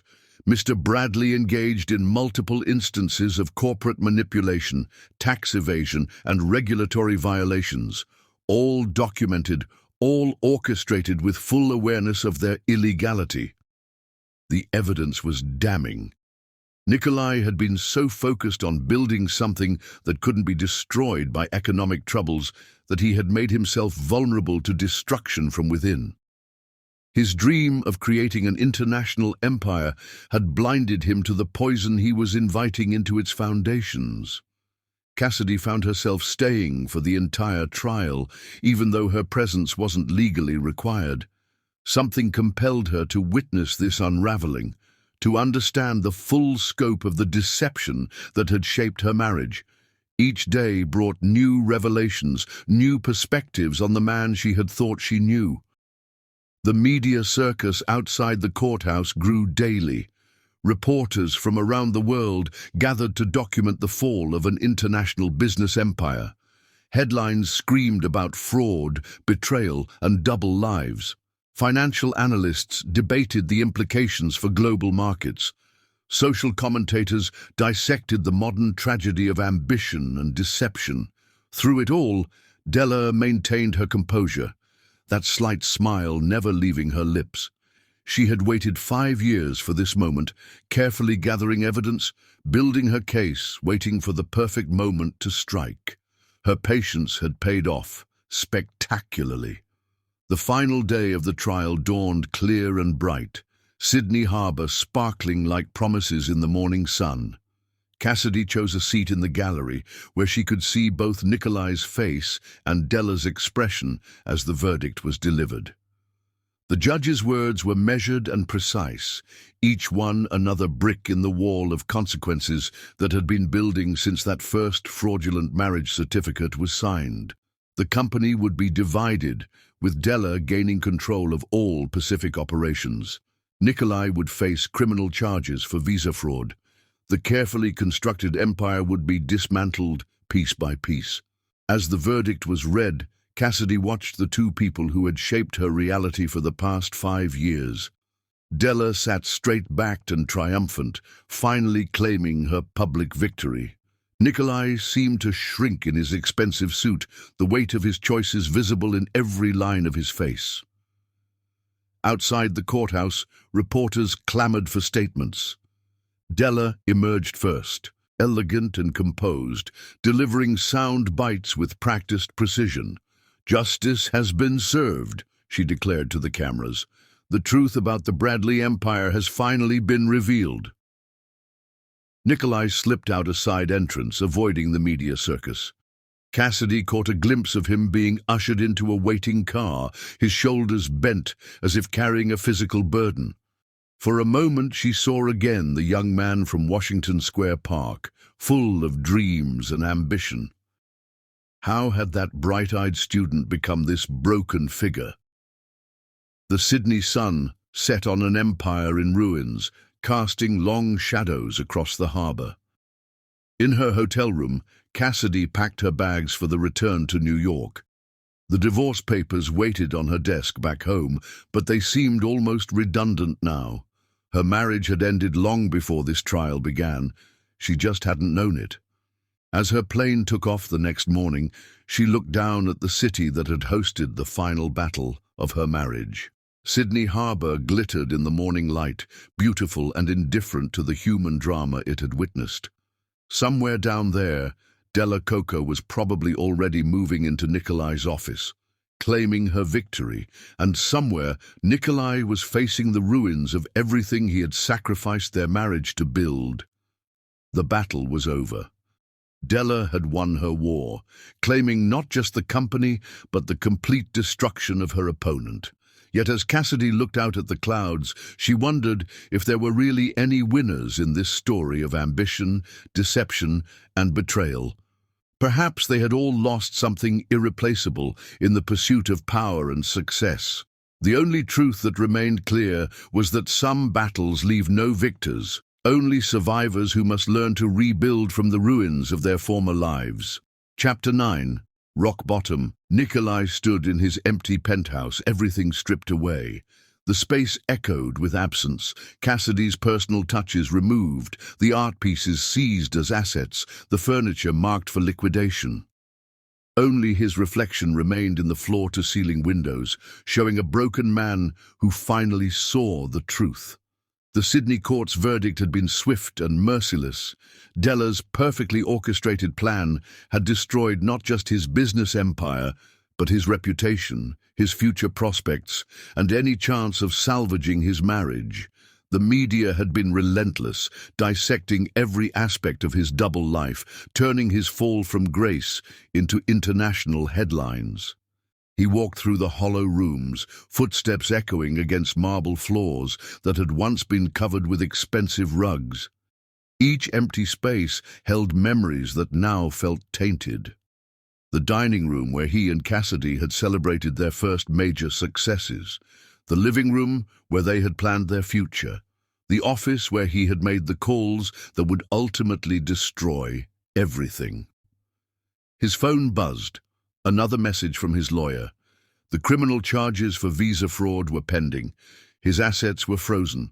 Former business partners were distancing themselves, contracts being cancelled, deals evaporating like morning dew. The empire he had sacrificed everything to build was crumbling faster than he could track its fall. The sun set over Manhattan, painting the empty apartment in shades of gold and shadow. Nikolai found himself drawn to the kitchen, the last room that still held traces of their life together. A single mug remained in the cabinet, Cassidy's favorite, the one he had brought her from a small pottery shop in Croatia during one of their early trips together. He picked it up carefully, running his fingers over the slightly rough texture. The memory of that trip flooded back, how young they had been, how full of dreams and possibilities. He had taken her to meet his parents, to see his homeland, to share the pieces of himself that existed before New York, and ambition had reshaped him. The mug slipped from his fingers, shattering against the marble floor. The sound echoed through the empty apartment like a gunshot. Nikolai stared at the broken pieces, seeing in them a perfect metaphor for his life, something precious, carelessly destroyed by his own hands. In his reflection, he saw a man he barely recognized. Gone was the confident international businessman with his perfect suits and practiced smile. Even the passionate young student who had collided with Cassidy in Washington Square Park seemed like a stranger.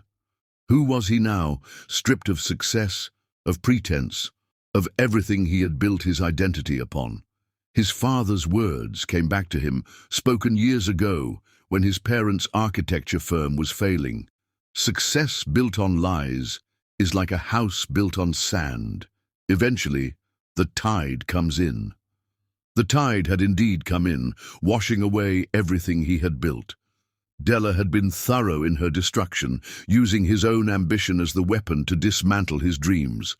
Every compromise he had made, every ethical line he had crossed, every deception he had justified in the name of success. She had documented them all, turning his choices into evidence against him. He made his way to their bedroom, his bedroom now, though he hardly slept there anymore. The closet stood open, Cassidy's side empty, his designer suits hanging like ghosts of past glory. How many of these had he worn while lying to her? How many business trips had been covers for his other life in Australia? A small box caught his eye, tucked in the back of the closet. Inside, he found remnants of their early days, ticket stubs from their first dates, photos from their Brooklyn apartment, sketches Cassidy had made of their dream home. At the bottom lay a crumpled paper, their original business plan, written on a napkin from the Croatian restaurant in the village. The handwriting was messy, excited, full of dreams and possibilities. They had planned to build something meaningful together, combining her architectural vision with his business acumen. Somewhere along the way, he had lost sight of that partnership, choosing instead to build his empire on deception and compromise. He sank onto the floor, surrounded by memories of a life that now seemed like a dream.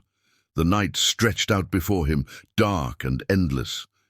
In Sydney, Della would be waking up to her victory, moving into his former offices, claiming the empire she had helped him build and then systematically destroyed. In another part of Manhattan, Cassidy was probably working late at her firm, pouring herself into her designs, building something real while his illusions crumbled. The irony was bitter. He had spent years trying to build something that couldn't be destroyed by economic troubles, only to have it demolished from within by his own choices. His father's business had failed because of external forces beyond his control. Nikolai's empire had fallen because of decisions he had made, compromises he had justified, lies he had told. His phone buzzed again. More news headlines about his downfall, more former associates distancing themselves, more evidence of his world collapsing. He turned it off, unable to bear the constant reminders of his destruction. In the darkness of the empty penthouse, Nikolai Bradley faced his reflection and finally saw the truth. He had lost everything that mattered while pursuing things that didn't. His marriage to Cassidy had been real, built on love and shared dreams, but he had sacrificed it for an empire built on lies.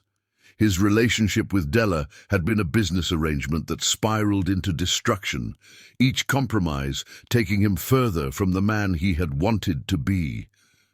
Dawn began to creep over Manhattan, painting the empty rooms in shades of possibility. In the harsh morning light, Nikolai made his first honest choice in years. He would face the consequences of his actions. No more deception, no more compromise, no more justifying ethical breaches in the name of success. He pulled out his phone one last time, not to check the news or contact lawyers, but to write a letter. The words flowed easily now, stripped of pretense and pride. It was time to tell the truth, to Cassidy, to himself, to the world.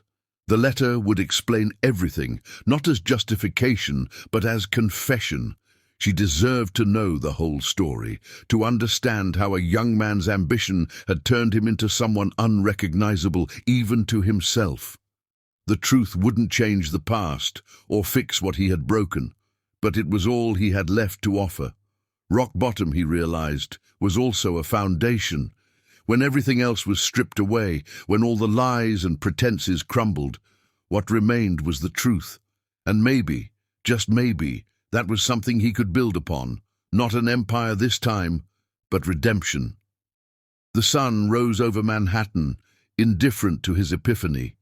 In the empty penthouse, surrounded by the ruins of his ambition, Nikolai Bradley began to write, facing for the first time the man he had become and the man he hoped to be again. Chapter 10. The Letter.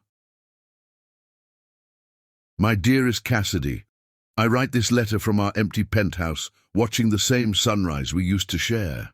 Everything is gone now, the art, the furniture, the trappings of success that I foolishly thought could substitute for presence and truth. Only memories remain, and even those are tainted by my choices. I married Della to secure my business visa when I was young and desperate. I never loved her, but in trying to build an empire, I lost the only thing that truly mattered: you. The truth is both simpler and more complex than what came out in court. Yes, I married Della for a visa. Yes, I compromised my ethics and our trust. But the story begins before that, in a moment of desperation and ambition that I've never fully explained. Nikolai paused in his writing, the expensive pen heavy in his hand. Through the window, Manhattan was waking up, the early morning light painting the city in shades of possibility. He had been writing through the night, draft after draft, discarded as he searched for the right words to explain the inexplicable. It started 3 months after I moved to Australia. The initial business plans were failing. Investors were pulling out. Everything I had promised you, all our dreams of international success, were crumbling before they began. I was drowning in debt and visa complications, facing the possibility of returning to New York as a failure. That's when Della appeared. She was everything I thought I needed: connected, powerful, understanding of international business in a way I wasn't yet. She offered a solution that seemed simple at the time: marriage in name only, a business arrangement to secure my visa and her investment in the company. I convinced myself it wasn't real, that it didn't count, that what you and I had was the only true marriage. I have proof now, proof of Della's schemes, proof that she planned this from the beginning. emails and documents showing how she orchestrated her own rise while setting up my fall. But that's not why I'm writing. I'm writing because I finally understand. Time is the only currency that matters in love. He stood, moving to the kitchen, where a single cup of coffee grew cold on the counter. The mug was one of the few things left, a simple ceramic piece from their early days in Brooklyn, before success had complicated everything. The memory of those simpler times made his chest ache. Do you remember our first apartment? How the radiator would clang in the middle of the night, and we'd laugh about it over breakfast. How we'd sit at that tiny table, planning our empire on napkins and dreaming of changing skylines across the world. We were happy then, weren't we? Rich in time, if not in money. I thought I was building our dream, creating something worthy of your brilliance. Every deal, every trip, every compromise, I justified them all as steps toward the future we had planned. But somewhere along the way, I lost sight of what really mattered. You tried to tell me, all those nights when you said you didn't want the gifts or the money, just my presence. All those moments when you asked for time instead of things. I didn't listen. I was too caught up in creating something that couldn't be destroyed by economic troubles, like my father's business was. The sun climbed higher, casting long shadows across the empty rooms. Nikolai moved through the apartment as he wrote, each space holding memories that now felt like accusations. The irony is bitter. In trying to build something indestructible, I destroyed the most precious thing I had. Our love, our partnership, our trust. These were the real foundations I should have been maintaining. Instead, I built an empire on lies and watched it crumble, taking our marriage with it. Della knew what she was doing from the start. She saw my desperation, my ambition, my fear of failure. She used them all, patiently setting up her pieces for 5 years before making her move. The company's success made me blind to her true intentions. By the time I realized what was happening, it was too late. But this letter isn't about Della or the company or the empire I lost. It's about you, Cassidy, about us. About all the moments I missed, all the promises I broke, all the trust I shattered. He paused at the bedroom door, remembering their last night together before everything unraveled. The passion had still been there, burning beneath years of hurt and distance. If only he had known, it would be their final moment of connection. I've spent weeks in this empty apartment, stripped of everything I thought was important. In the silence, in the darkness, I've finally heard what you were trying to tell me all along. Success isn't measured in market shares or international deals. It's measured in Sunday morning pancakes and holding hands in movie theaters. It's measured in presence, in shared moments, in being there for the small things as well as the big ones. I have evidence that could change the legal outcome. Documents proving Della's manipulation, showing how she orchestrated everything from the beginning. The lawyers say it could overturn the verdict, save some of the company's assets. But that's not what matters anymore. The morning traffic began to build outside, the city's rhythm continuing despite his personal apocalypse. Nikolai moved to the window wall, pressing his forehead against the cool glass. What matters is that I finally understand what you meant about time being the only currency that matters in love.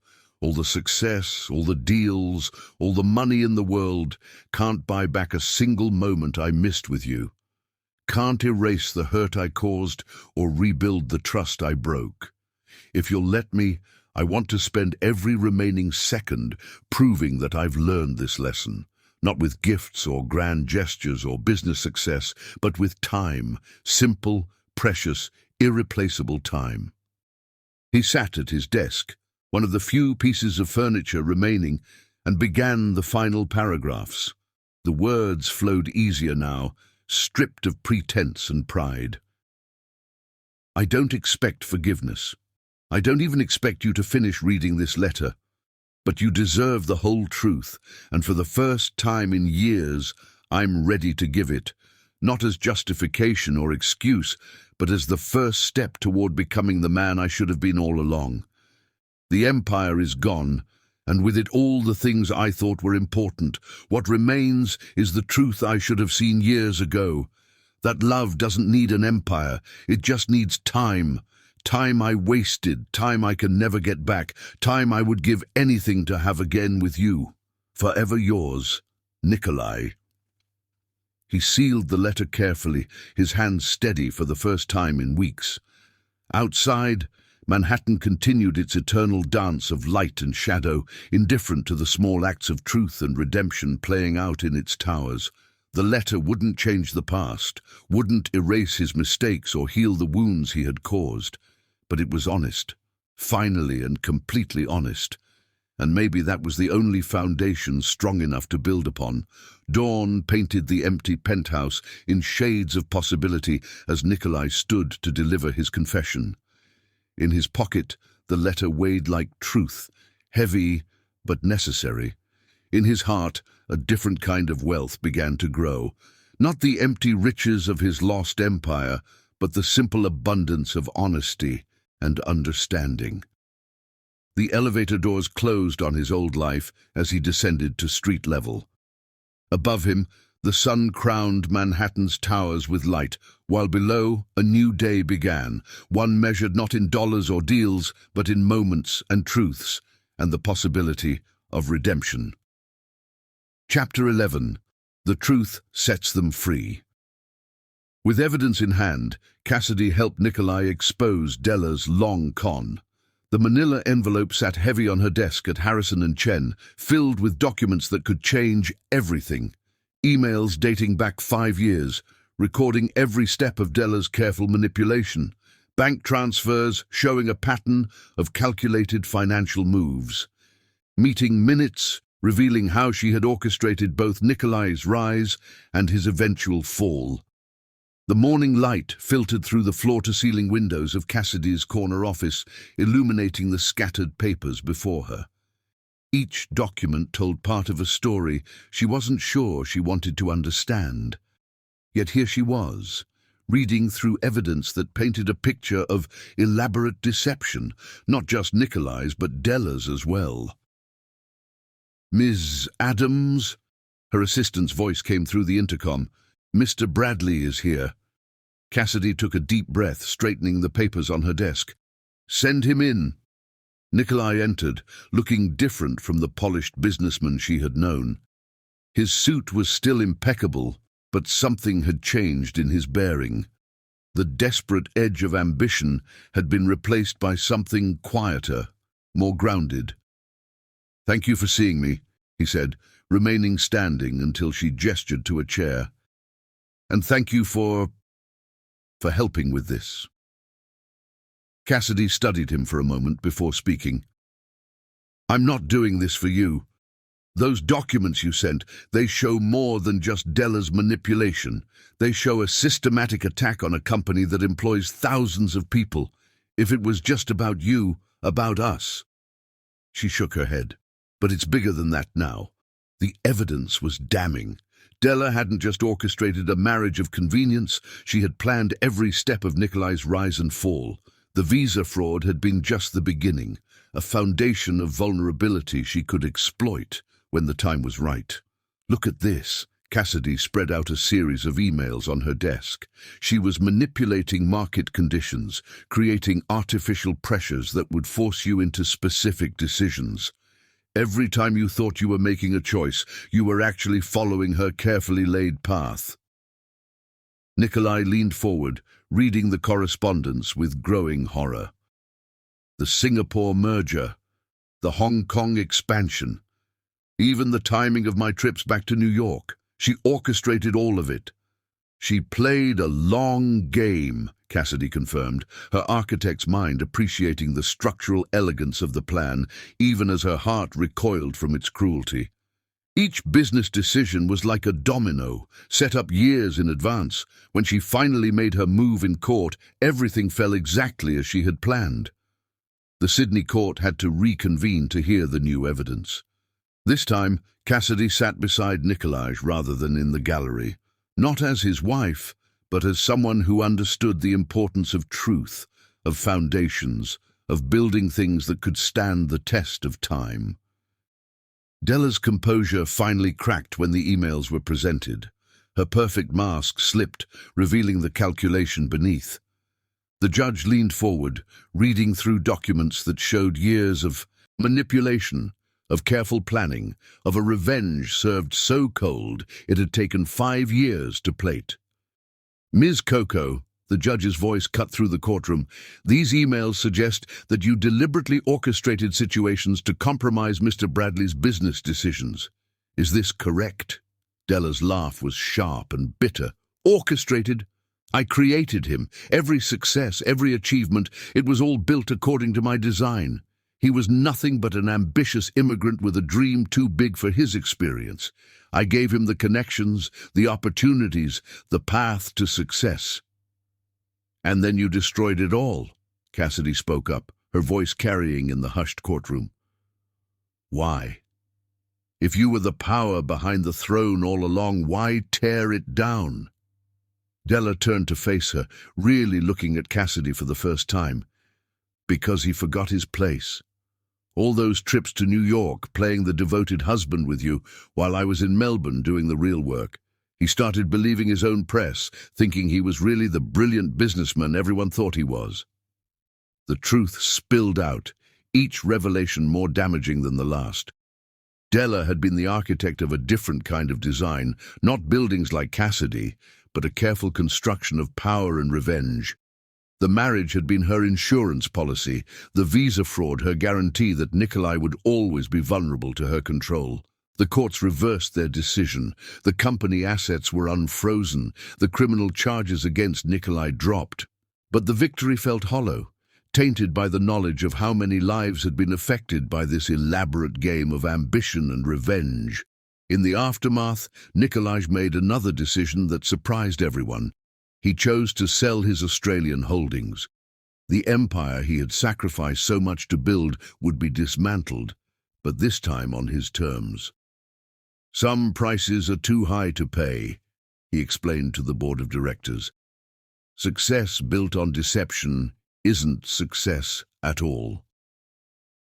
Cassidy watched from the sidelines as the company was restructured, transformed from an international empire into a smaller but more ethical operation. The Sydney offices were sold, the Asian operations reorganized. Thousands of jobs were saved, though the company would never again be the global force it had once been. Late one evening, as the sun set over Manhattan, Cassidy found Nikolai in her office again. He looked tired, but somehow lighter, as if shedding the weight of empire had freed something within him. I never thanked you properly, he said, standing by the window where the city spread out below them, for helping expose the truth, even after everything I did. Cassidy joined him at the window, maintaining a careful distance. The truth matters, not just for us, but for everyone affected by this, the employees, their families, the communities where your company operated. Our company, he corrected gently. Everything I built was based on your vision too, the international reach, the innovative designs. It all started with those sketches you made in Washington Square Park. The mention of their first meeting hung in the air between them, heavy with memory and meaning.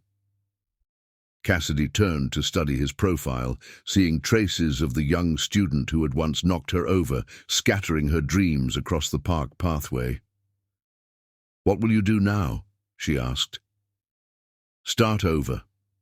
Build something real this time, something based on truth rather than deception. He paused, choosing his words carefully.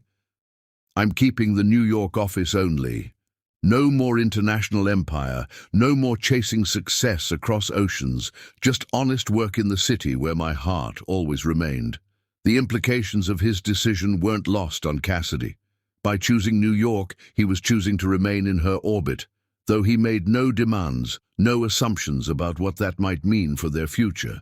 And Della, she asked, what happens to her? The evidence showed she committed actual fraud, unlike my visa situation. She'll face criminal charges, but more importantly, she'll never again have the power to manipulate people the way she manipulated me." He shook his head. "I feel sorry for her in a way. To spend 5 years planning someone's destruction, what kind of emptiness drives a person to that?" Cassidy thought about the woman who had systematically dismantled their lives. "She underestimated one thing," she said quietly.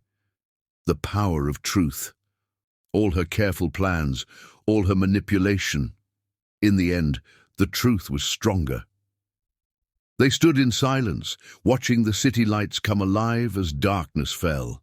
The truth had set them free, but freedom came with its own complexity. Their marriage was still over. Some broken things couldn't be repaired. But understanding had replaced anger, and the possibility of forgiveness hung in the air like dawn's first light. "I meant what I said in my letter," Nikolai said finally. "About time being the only currency that matters. I'm not asking for reconciliation or forgiveness, just the chance to show that I've learned, that I understand now what really matters." Cassidy felt something shift in her heart. Not forgiveness yet, but perhaps its precursor, understanding. "Time will tell," she said softly. "That's all any of us can ask for." As they stood there, watching their city sparkle in the gathering dark, both understood that this was a different kind of beginning. Not a fairy tale reunion or a dramatic reconciliation, but something quieter and perhaps more valuable. A foundation built on truth, on understanding, on the hard-won wisdom that some things are more precious than success. The truth had indeed set them free, free from deception, from manipulation, from the weight of empire and the price of unchecked ambition. What they would build with that freedom remained to be seen. But for the first time in years, the future felt like a gift rather than a burden. Outside, Manhattan continued its eternal dance of light and shadow, while inside Cassidy's office, two people who had loved and lost and learned stood together, watching the city that had witnessed their story from the beginning. The truth had cost them an empire, but it had given them something far more valuable: the chance to build something real, something lasting, something true. Chapter 12. Time heals. The Manhattan evening wrapped around them like a gentle embrace as they left Cassidy's office together. After the revelations about Della, after the truth had finally set them free, something shifted in the air between them. Not forgiveness yet, but possibility. "Have you eaten?" Nikolai asked, his voice carrying none of the businesslike efficiency that had characterized their interactions for so long. This was the voice from their early days, when questions about dinner led to hours of conversation and shared dreams. Cassidy checked her watch. Once, this would have been time for a quick meal at her desk before returning to work. But tonight felt different. "No, I haven't." "The Croatian place in the village is still there," he offered tentatively. "I walked by it yesterday. Old Mr. Petrovich asked about you." The mention of their special restaurant, where they had shared so many dreams over pashtikada and wine, brought unexpected tears to Cassidy's eyes. How long had it been since they'd sat across from each other without business or betrayal between them? "Yes," she found herself saying, "I'd like that." The walk to the village was filled with a different kind of silence than they'd grown accustomed to. No phones buzzed with international business calls. No urgent emails demanded attention. Instead, they moved through the city that had witnessed their entire story, rediscovering each other with every step. The restaurant looked exactly as it had years ago. The same warm lights, the same red checkered tablecloths, the same photos of Croatian landscapes on the walls. Mr. Petrovich's face lit up when they entered together. "Ah, my favorite couple," he exclaimed, hurrying forward to embrace them both. "Your usual table is waiting, always waiting." Their usual, a corner booth with a view of the street, had indeed been preserved like a museum piece to their past. The candle was already lit, casting warm shadows across the familiar surface where they had once drawn their dreams on napkins. "You remember our order?" Nikolai asked Mr. Petrovich in Croatian, the language flowing smoothly after all these years. "For my memory couple?" "Always." As Mr. Petrovich bustled away, Cassidy found herself studying Nikolai's face in the candlelight. The sharp edges of the international businessman had softened, revealing traces of the student who had once knocked her over in Washington Square Park. "I miss this," she said softly. "Not just the restaurant, but us.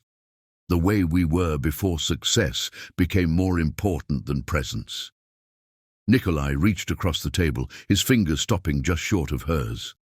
"I missed everything. Sunday morning pancakes, walking through the park, listening to you explain your latest designs, all the small moments I traded for big deals." The wine arrived, the same Croatian red they had loved in their early days. Mr. Petrovich poured it with a flourish, pretending not to notice the emotion in their eyes. "Remember our first apartment?" Cassidy asked, taking a sip. The taste brought back memories of countless evenings spent planning their future. That tiny studio in Brooklyn, with the radiator that sounded like an angry cat, Nikolai smiled, and the window that wouldn't close properly in winter. "We used to curl up under that old blanket your mother sent from Croatia, and read architecture magazines while sharing hot chocolate." The food arrived, their favorite dishes appearing without having been ordered. The familiar tastes and smells triggered more memories, late-night study sessions fueled by Croatian coffee, celebration dinners for their first successes, quiet moments before ambition had driven them apart. "Dance with me," Nikolai said suddenly as the old jukebox in the corner began playing a familiar Croatian love song. He stood, offering his hand. "Here? Now?" Cassidy glanced around the small restaurant. "Why not? We used to dance anywhere, everywhere. Remember that time in Central Park when it started raining?" She did remember. They had been walking home from a gallery opening, and instead of running for cover, they had danced in the rain, laughing as their clothes got soaked. Taking his hand felt like coming home. They swayed together in the small space between tables, other diners smiling at their impromptu dance. Mr. Petrovich wiped away tears as he watched from behind the bar. "I want to show you something," Nikolai said as the song ended. He led her outside, where the spring evening had painted the sky in shades of purple and gold. They walked the familiar path to Washington Square Park, where their story had begun. The arch stood proud against the darkening sky, still the same after all these years. "This is where I fell in love with you," he said, stopping at the exact spot where they had collided, "not just when we met, but every day after. Every time you shared a new design, every time you saw beauty in something I had missed, every time you believed in our dreams." Cassidy felt tears threatening again. "We had such big dreams." "Maybe they were the wrong dreams," Nikolai said softly. "Or maybe we just lost sight of the most important ones. The ones about building a life together, not just an empire." He turned to face her fully, taking both her hands in his. "I don't want the empire anymore, Cassidy. I don't want international deals or global success. I want Sunday morning pancakes. I want to hold your hand in movie theaters. I want to fall asleep beside you and know I'll be there when you wake up." A street musician nearby began playing a saxophone, the same melody that had been playing the day they met. "Some coincidences feel like fate. I can't promise it will be easy," Cassidy said, squeezing his hands. "Trust takes time to rebuild." "Time is all I'm asking for," he replied. "Time to show you that I've changed, that I understand what really matters. Time to rebuild, not an empire, but a life, together." They stood there in the gathering darkness, surrounded by the energy of their city, while students rushed past, just as they had 8 years ago. Behind them, the arch stood as a monument to endings and beginnings, to dreams lost and found again. "Pancakes tomorrow?" Cassidy asked, a smile playing at her lips. "And every Sunday after," Nikolai promised. He pulled her close, and they began to dance again, right there in Washington Square Park. No music but the city's rhythm, no audience but the stars beginning to appear above Manhattan's towers. This time, there would be no international deals to pull them apart, no empire to demand sacrifice, no success worth the price of presence. This time, they would build something different, a life measured not in market shares or global reach, but in moments shared, in laughter echoed, in love expressed not through expensive gifts, but through the currency of time. Mr. Petrovich watched from his restaurant window as they walked past again later, hand in hand, stopping every few steps to share a kiss or a laugh. He smiled, knowing that his favorite couple had found their way back to what mattered most. On Nikolai's desk downtown, a new business card waited to be unveiled. Nikolai Bradley, New York operations only. But that was tomorrow's revelation. Tonight was for rediscovering all the small joys they had missed. The way the city lights reflected in each other's eyes, the comfort of shared silence, the simple pleasure of being together without watching the clock. They had learned the hard way that love doesn't need an empire, it just needs time. And now, finally, they had all the time in the world to build something real, something lasting, something true. The night embraced them as they walked home together, while Manhattan's lights twinkled like promises kept.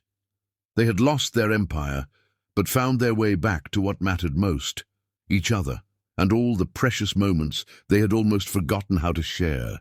Subscribe if you loved.